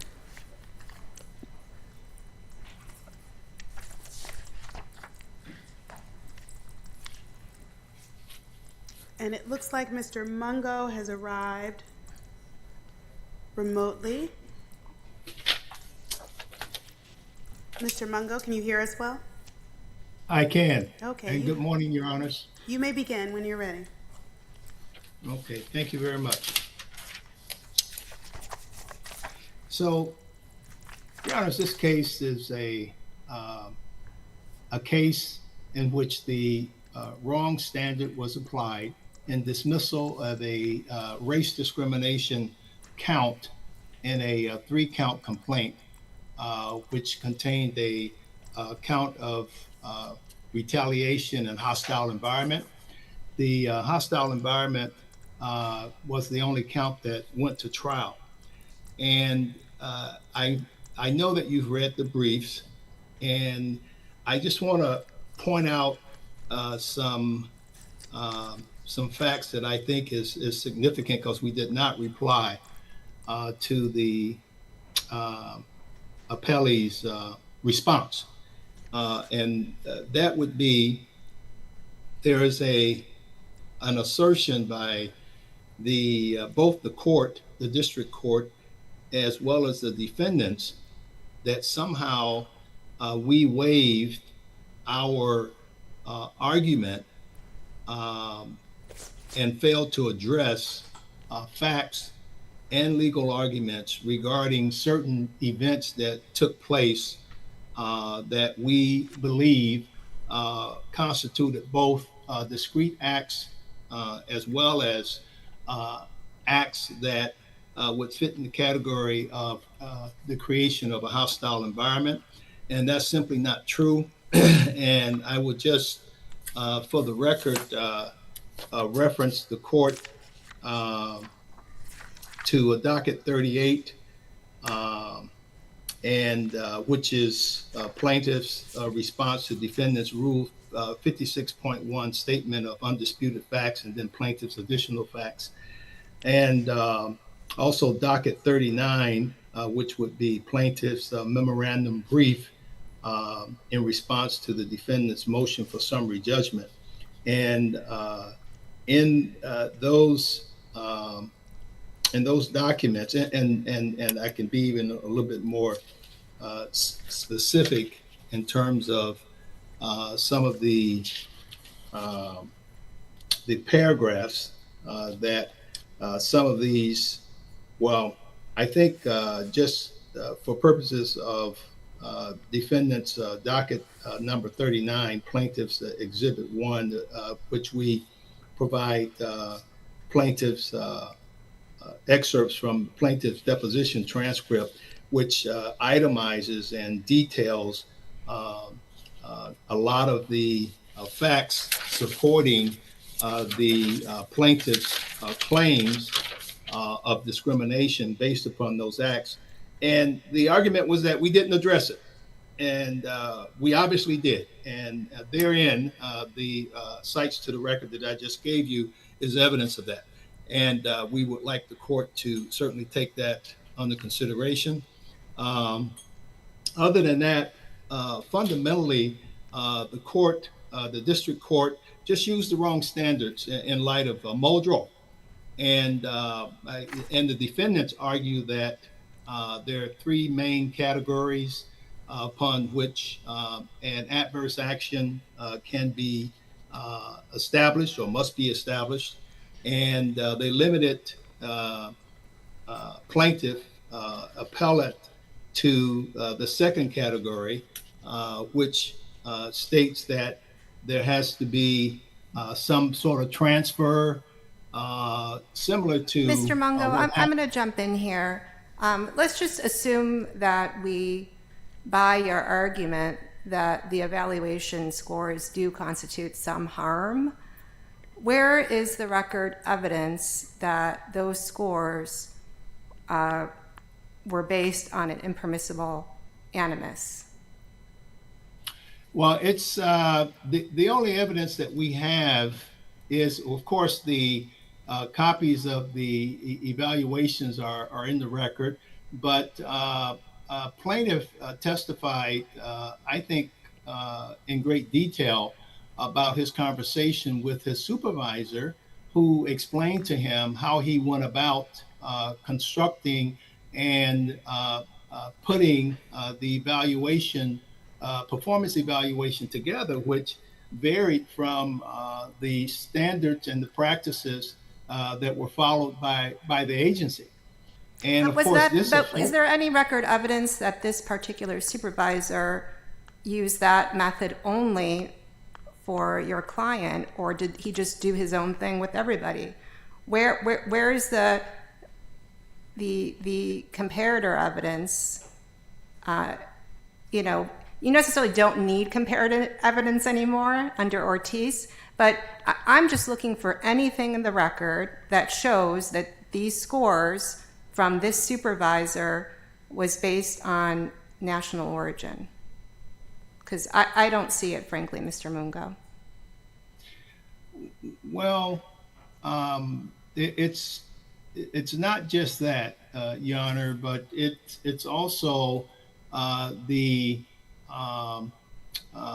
interference or the refusal to allow the appellant to secure career-enhancing assignments that would inure to the appellant being able to build a record that would justify getting higher scores. Now, the record shows that his scores were higher, but he never broke that threshold. And this is significant because that 1 point or 0.1 digit made the difference between him getting more money. And this was the practice. And the plaintiff testified that he was lied to by his supervisor about how to go about securing those opportunities. And then the very important point is that there's a direct relationship. The Snyder who belittled using plaintiff's national heritage in the presence of 3 of his work colleagues, going on with the Hey Vato. You remind me of the movie where this Mexican was deported, et cetera, et cetera. They were close. His supervisor and this same other supervisor who engaged in this discriminatory conduct and are close friends, and their offices are right next door to each other. And there's this undercurrent here of a continuation of disparate, marginalized treatment coming from these 2 individuals. And really, it blossomed on that one day just before an international mission in which this person just ran my client into the ground. And even his associates that were there, the 3 others were there. They had to leave and put their head down. I mean, that's how. So that's how we relate. And of course, I'm sorry, Mr. Bill. I'd like to jump in before you get into your rebuttal time. But what event? It's just not clear from the briefing. What event forms the basis of the adverse employment action element of Garcia's discrimination claim? What event are you relying on?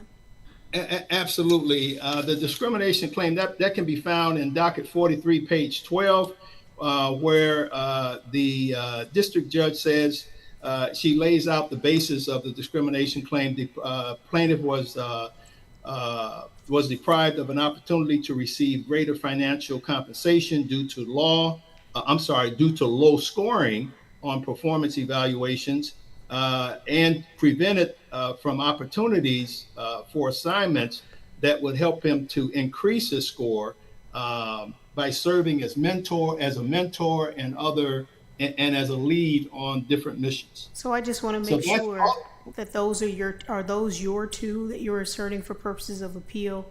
Is the performance review scores as well as the lack of mentorship opportunities? Yes, Your Honor. As well, we're looking at, and the ABA today is meeting, and they're covering all of the cases of Muldrow. Muldrow throughout many more circuits, and we have a more recent one out of the Southern District of New York, I believe. I'm the sorry. Anderson case. I want to link up using those two. Going back to Judge Maldonado's question, what is the harm that we're alleging was suffered as a result of the performance review scores as well as the lack of mentorship opportunities? Is there a link between the two? So the link would be that both of those opportunities are tied to plaintiff appellant's ability to earn more money, they get the. And so what evidence from the record? What evidence from the record? I know that's his argument, but what evidence from the record supports that? That if he had been given mentorship opportunities or if he had gotten higher scores on those performance reviews, that he would have resulted in higher pay? Well, that's built into those performance evaluations where, and there were also documents that indicated what, if you performed at a certain level, this is what your bonus would be. So the score is tied to making the money. And that's why he always kept him just below that threshold where he could make more money. And this is important, obviously, as this is how these federal air marshals put their life on the line all the time, make their money. So thank you. And they're living. Mr. Mungo, you've used all of your rebuttal time, but we'll give you a minute when you return. Thank you. Thank you. We welcome Mr. Klaus to the podium, or Klaus.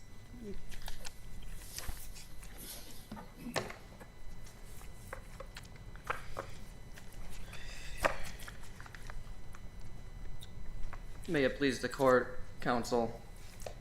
We pointed out numerous deficiencies in the plaintiff appellate's brief: undeveloped arguments, forfeited arguments, lack of citations.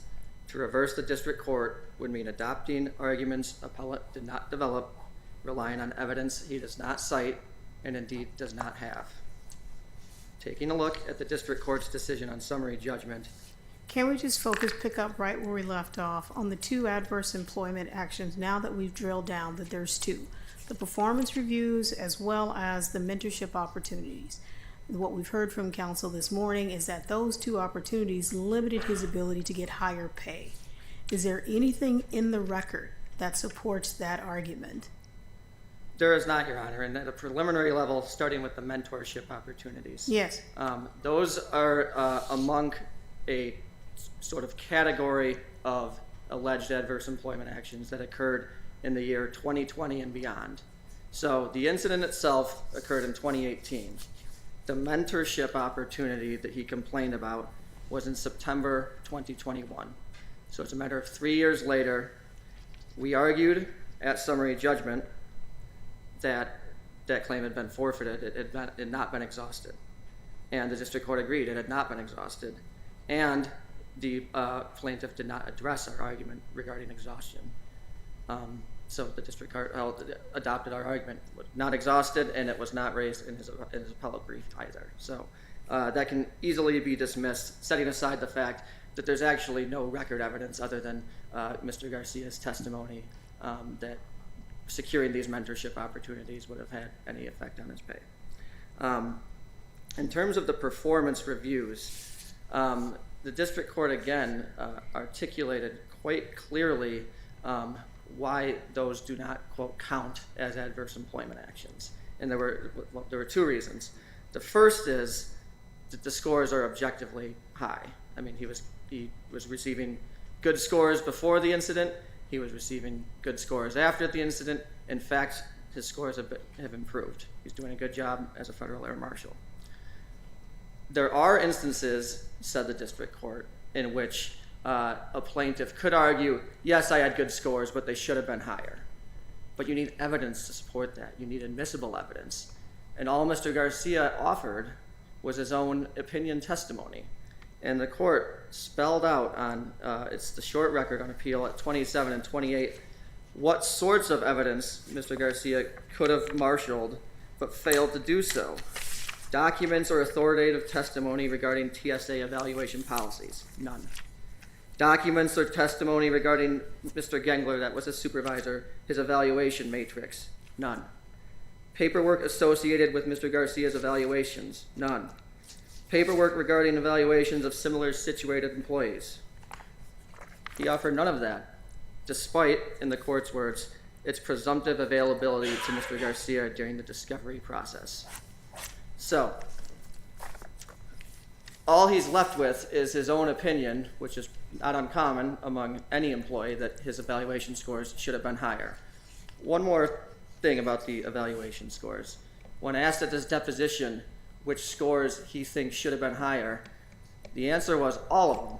Every single one from 2 years before the incident to years after the incident. So the gripe concerning evaluation scores has nothing to do with this event. It's this long-standing gripe that he should be getting higher scores than he has. If I could address barring any further questions on those, if I could address Muldrow just for a moment. It was not clear in the brief whether or not Mr. Garcia was arguing that Muldrow affected the standard for proving a hostile work environment claim. To the extent he is arguing that, and again, I'm still not clear, there has not been a single case since Muldrow that has held that the severe and pervasive requirement for showing a hostile work environment has Severe changed. Severe or, correct. Yeah. And so the district court in this case noted that this is not a pervasive work environment case. It's just not. There was an incident, there was the single incident, and then there was a text message apologizing. And any other gripes or potential adverse employment actions that Mr. Garcia cited were either time barred or did not rise to the level of an adverse employment action. So this is not a pervasive case. This is a severe case. And this court, the Seventh Circuit, back in April, considering Muldrow in the Phillips versus Baxter case, reiterated that to support a hostile work environment case, conduct must be objectionably offensive and severe or pervasive to be actionable. This is the precise claim that went to trial, and the jury found that there was no hostile work environment.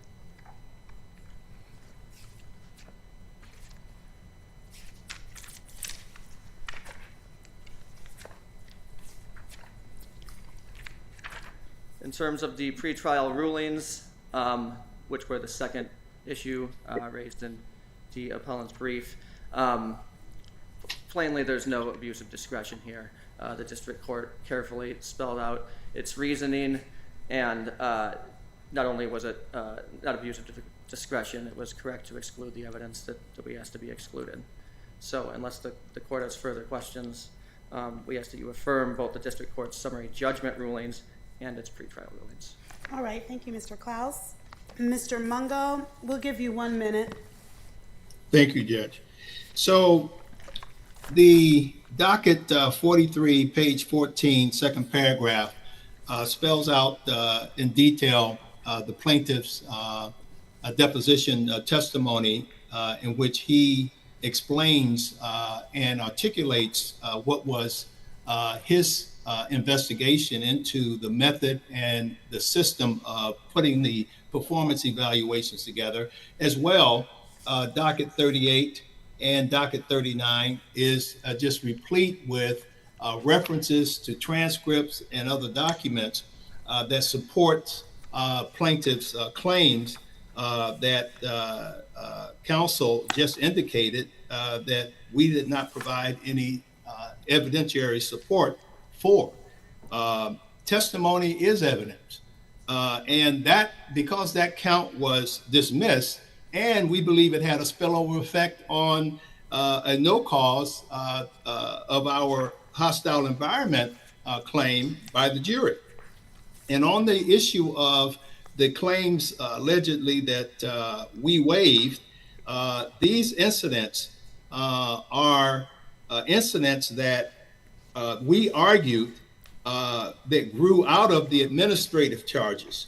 And all all of these, well, most of them, if not all of them, grew out of the administrative charges. In Reynolds versus Tangralini, 737 Fed 3rd, 1093, 1099 through 1100, 7th Circuit, 2013, says if a claim satisfies this requirement that is like or reasonably related to the administrative charge, then it's totally appropriate to add those.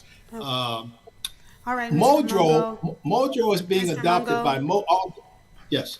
You're at the end of the time. You may finish your thought. Okay.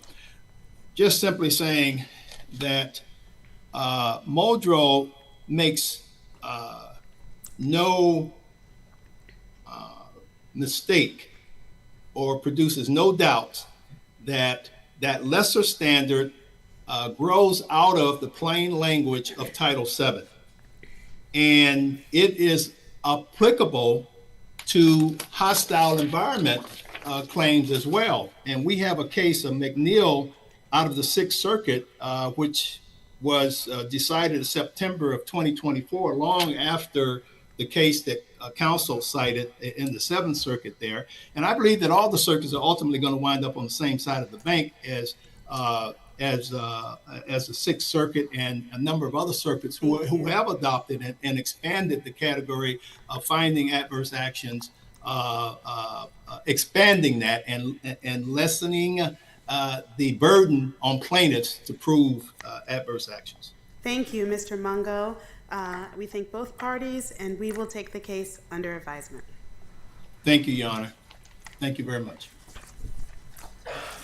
And that brings us to our final case of the morning, appeal number 24-1212, Celco Partnership versus Deer District in the city of Milwaukee. And Mr. Murphy, we welcome you to the podium.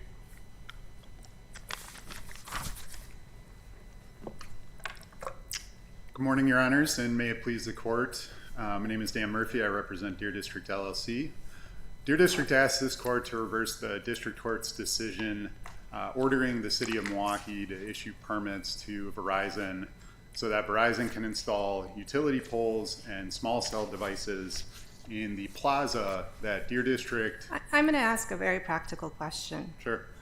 The city hasn't appealed. Correct. And the permits have been issued. Correct. And the cell poles are up and running. So what relief is Deer District seeking?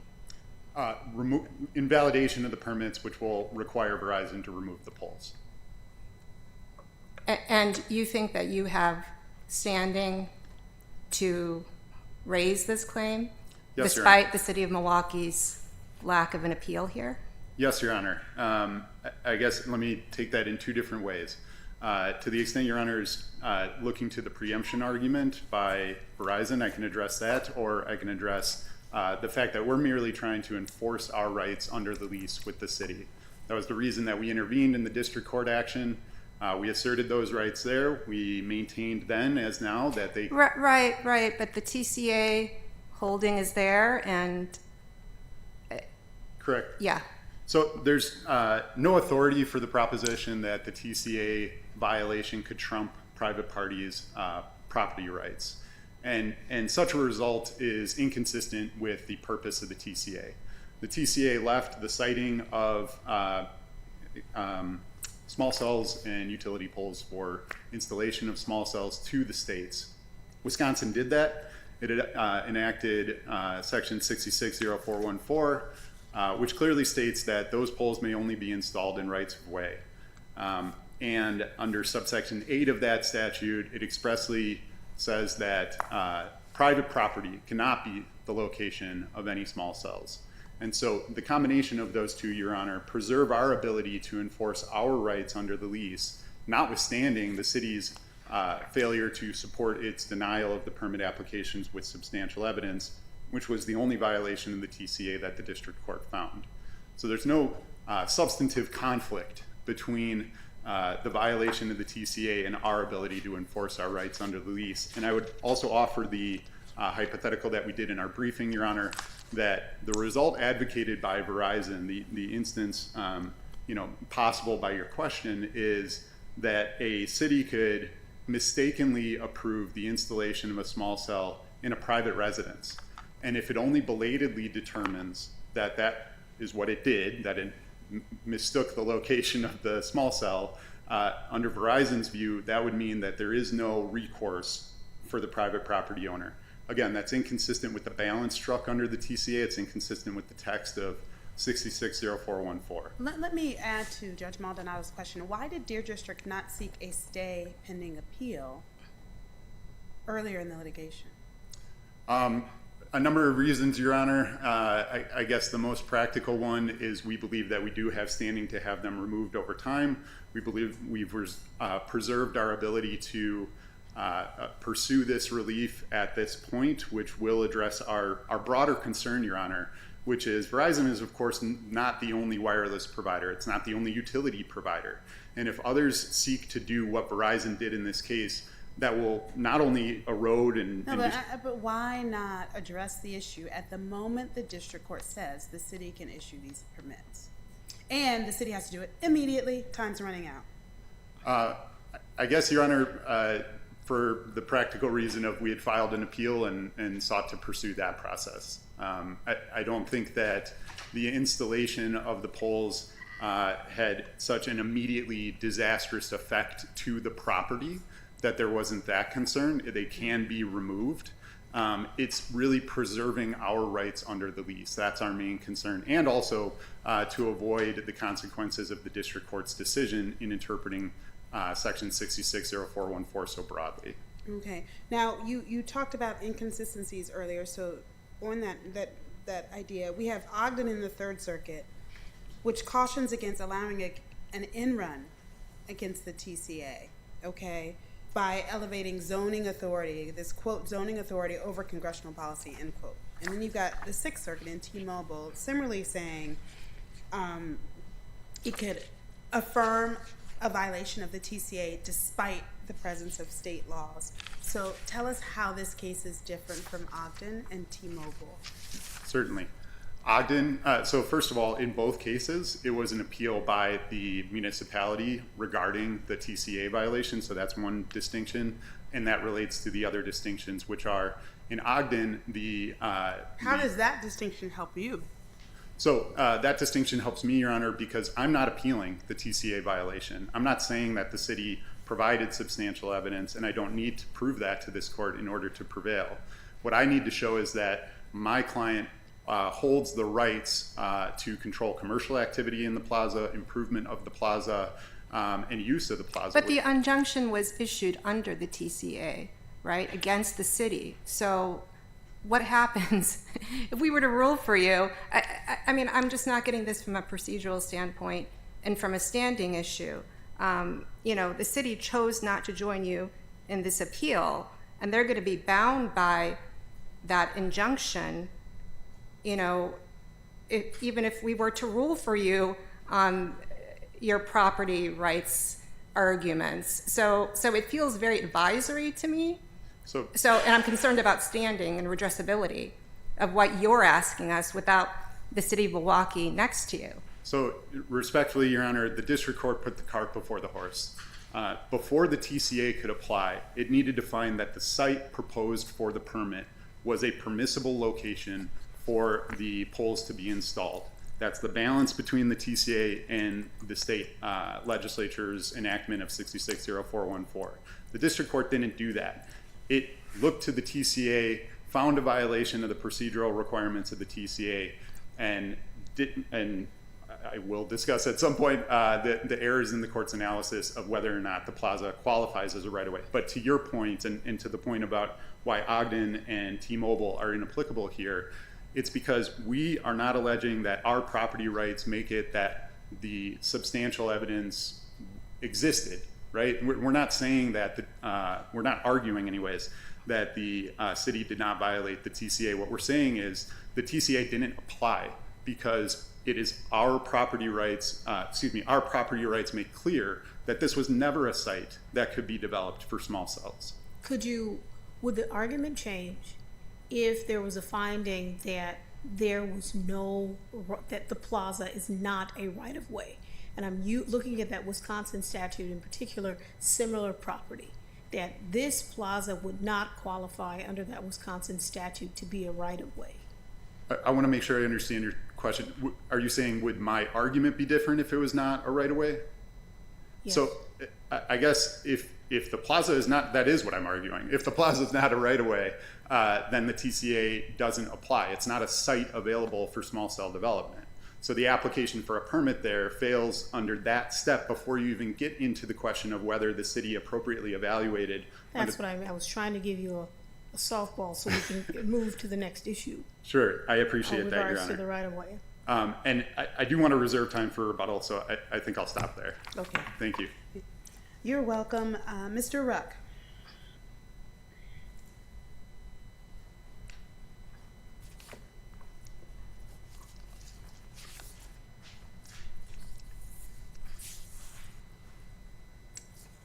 Good afternoon, Your Honors, and may it please the Court. My name is Jimmy Ruck, and I represent Selco Partnership doing business as Horizon Wireless.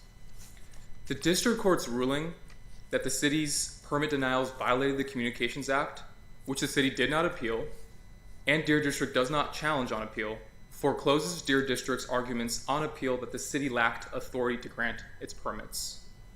The District Court properly found that this argument was untimely, because it fell after the time frame that federal law mandates for a written decision. Now, if the city had support for that, sorry, Your Honor, what's is there any support? The district court acknowledged the federal regulation that says there's a 90-day shot clock, and so I understand the shot clock ran. Is there any support for your argument this morning that would have allowed us not to be able to consider their argument that came after the shot clock? Yes, Your Honor. So Deer District has no greater rights than the city when it comes to defending its... What's your law that supports that proposition? That's my question. Yes, Your Honor. So we point to the cases that have already been raised this morning, Ogden and T-Mobile, also the national case in the First Circuit. Those all are analogous cases, but they reject attempts to defend a permit denial on grounds that were not presented on a timely basis. But those cases don't address untimeliness resulting from supplementing reasons, okay? So do you, does the FCC have other courts treated supplementation, like what's happened here, as constituting a missed deadline?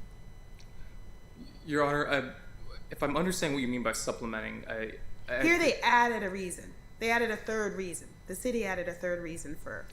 So, Your Honor, I think if you actually look at the T-Mobile case, there were 5 issues that were brought in the denial, and then what happens afterwards is that the township gives a separate one saying that the specific Michigan zoning law gave the township board a great deal of discretion in considering this permit. So that's what I would say that's similar to what you're saying. It was supplemental. It wasn't found in the initial permit basis, but on appeal, the township tried to use this supplemental basis, and so the Sixth Circuit rejected it and said that it needed to look at what was timely and what were the stated reasons in the initial denial.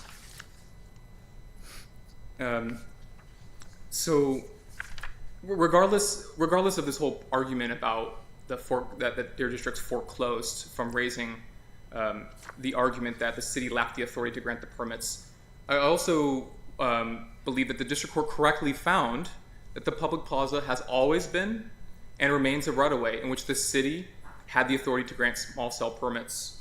It's undisputed that at the time of the lease, the public plaza was a right-of-way. During the trial, both sides, both the city and Deer District, admitted this fact.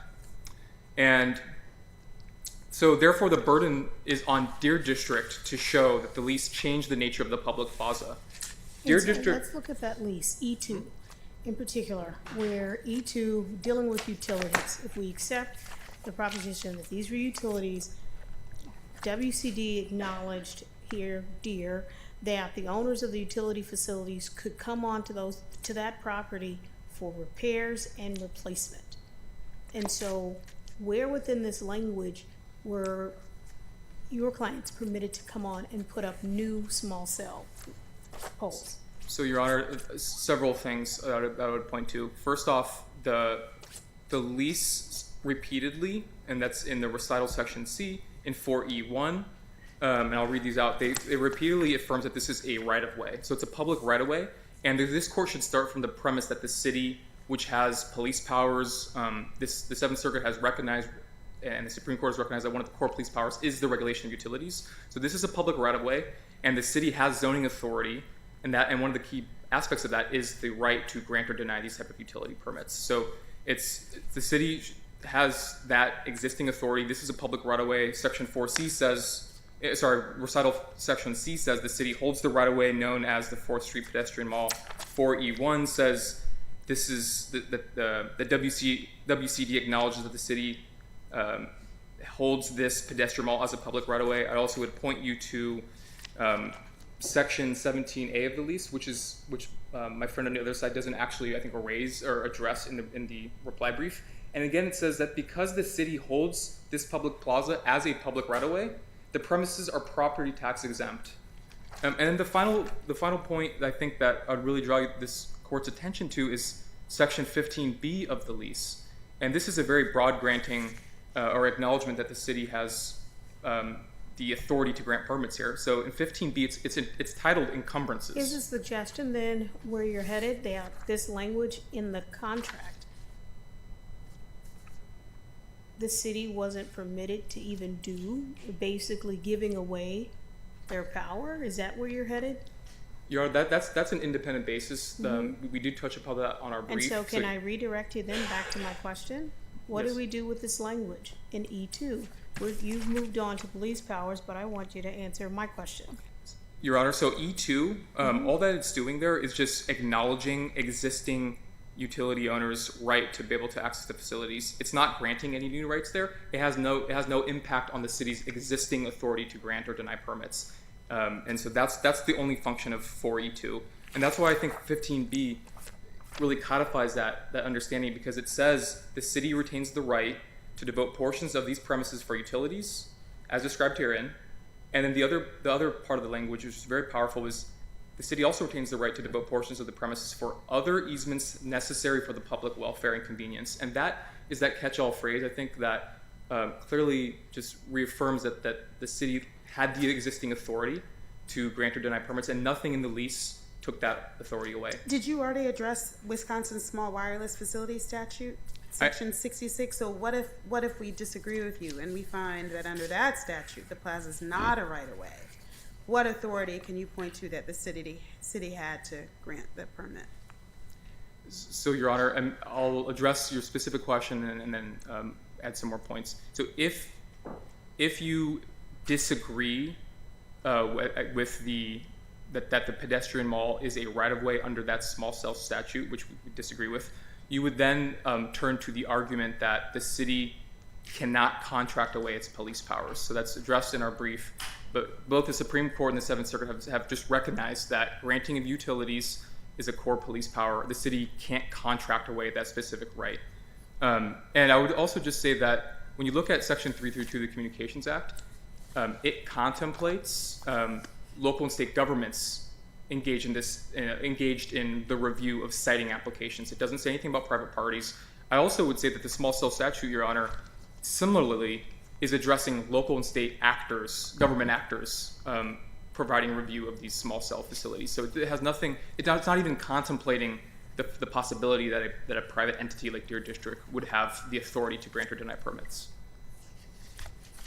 But Your Honor, I also wanted to say that we believe that the other similar property language that the district court found that was a catch-all clearly encompasses the pedestrian mall, the public plaza in this case. Both the pedestrian mall, the definition in Wisconsin law is that it's any street or land for the enjoyment of pedestrians. The sidewalks in Wisconsin law are defined as an area constructed for use of pedestrians. Other similar property is a broad phrase. It doesn't mean identical. And I also think that it's important to note here, Your Honor, that the small cell statute, its purpose was to facilitate issuance of small cell permits by establishing a consistent and efficient application and permit process, because the legislature wanted to facilitate the rollout of small cell technology for higher speed connectivity. And I can't think of really a better place than this public plaza for having for why the legislature would have wanted these types of small cell facilities. So the district court, after its trial and hearing testimony from witnesses, in its fact of finding, stated that when the Milwaukee Bucks were in the NBA championship several years ago, a bunch of Verizon subscribers, including law enforcement and first responders, experienced connectivity issues. And that's in Supplemental Appendix 53. The legislature enacted the statute to ensure that there was going to be better connectivity for the greater public. And so this is the exact type of place that falls neatly within the other similar property language within the small cell statute, Your Honor.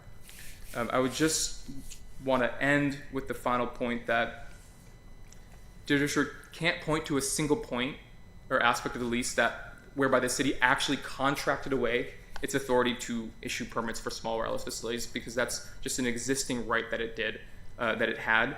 And it's undisputed that the public plaza is a right-of-way. Nothing in the lease changes that, and the small cell statute did not impact that existing characteristic of the public plaza. If there are no further questions, thank you. Thank you, Mr. Rock. Okay, Mr. Murphy, you've got your rebuttal time left, and you can do well with that. Thank you. So I want to start where Verizon just ended. That's accurate. The city did not convey a permitting authority to the Deer District, and that's why the police powers doctrine is totally inapplicable here. It conveyed a parcel of property via a leasehold to a private party, something municipalities do all of the time. As a consequence, it lost the ability to permit that area, but that doesn't mean that it was conveyed to Deer District. So police powers do not apply. The references to right-of-way in the lease are true. The Deer District Plaza is open to the public. That is the common law sense of a right-of-way, not the sense defined in 660414. Turning to the provisions that opposing counsel cited regarding encumbrances, I thought I would read for the court the end of that provision, that the rights reserved to the city in that provision may not unreasonably interfere with Deer District's rights under the lease, WCD, which Deer District stepped into WCD's shoes. So there are no provisions in the lease. The other provision cited, 17A, is regarding property tax exemptions. It says nothing about installing additional utilities in the plaza. The references to right-of-way in the lease do not demonstrate that the plaza is a right-of-way for purposes of 660414. The enumerated examples in 660414 are nothing like a privately controlled pedestrian mall. The legislature knows what a pedestrian mall is. If it wanted to allow Verizon to install small cells in that area, it could have done so. It didn't. Thank you, Your Honors. All right. Well, thank you to both parties.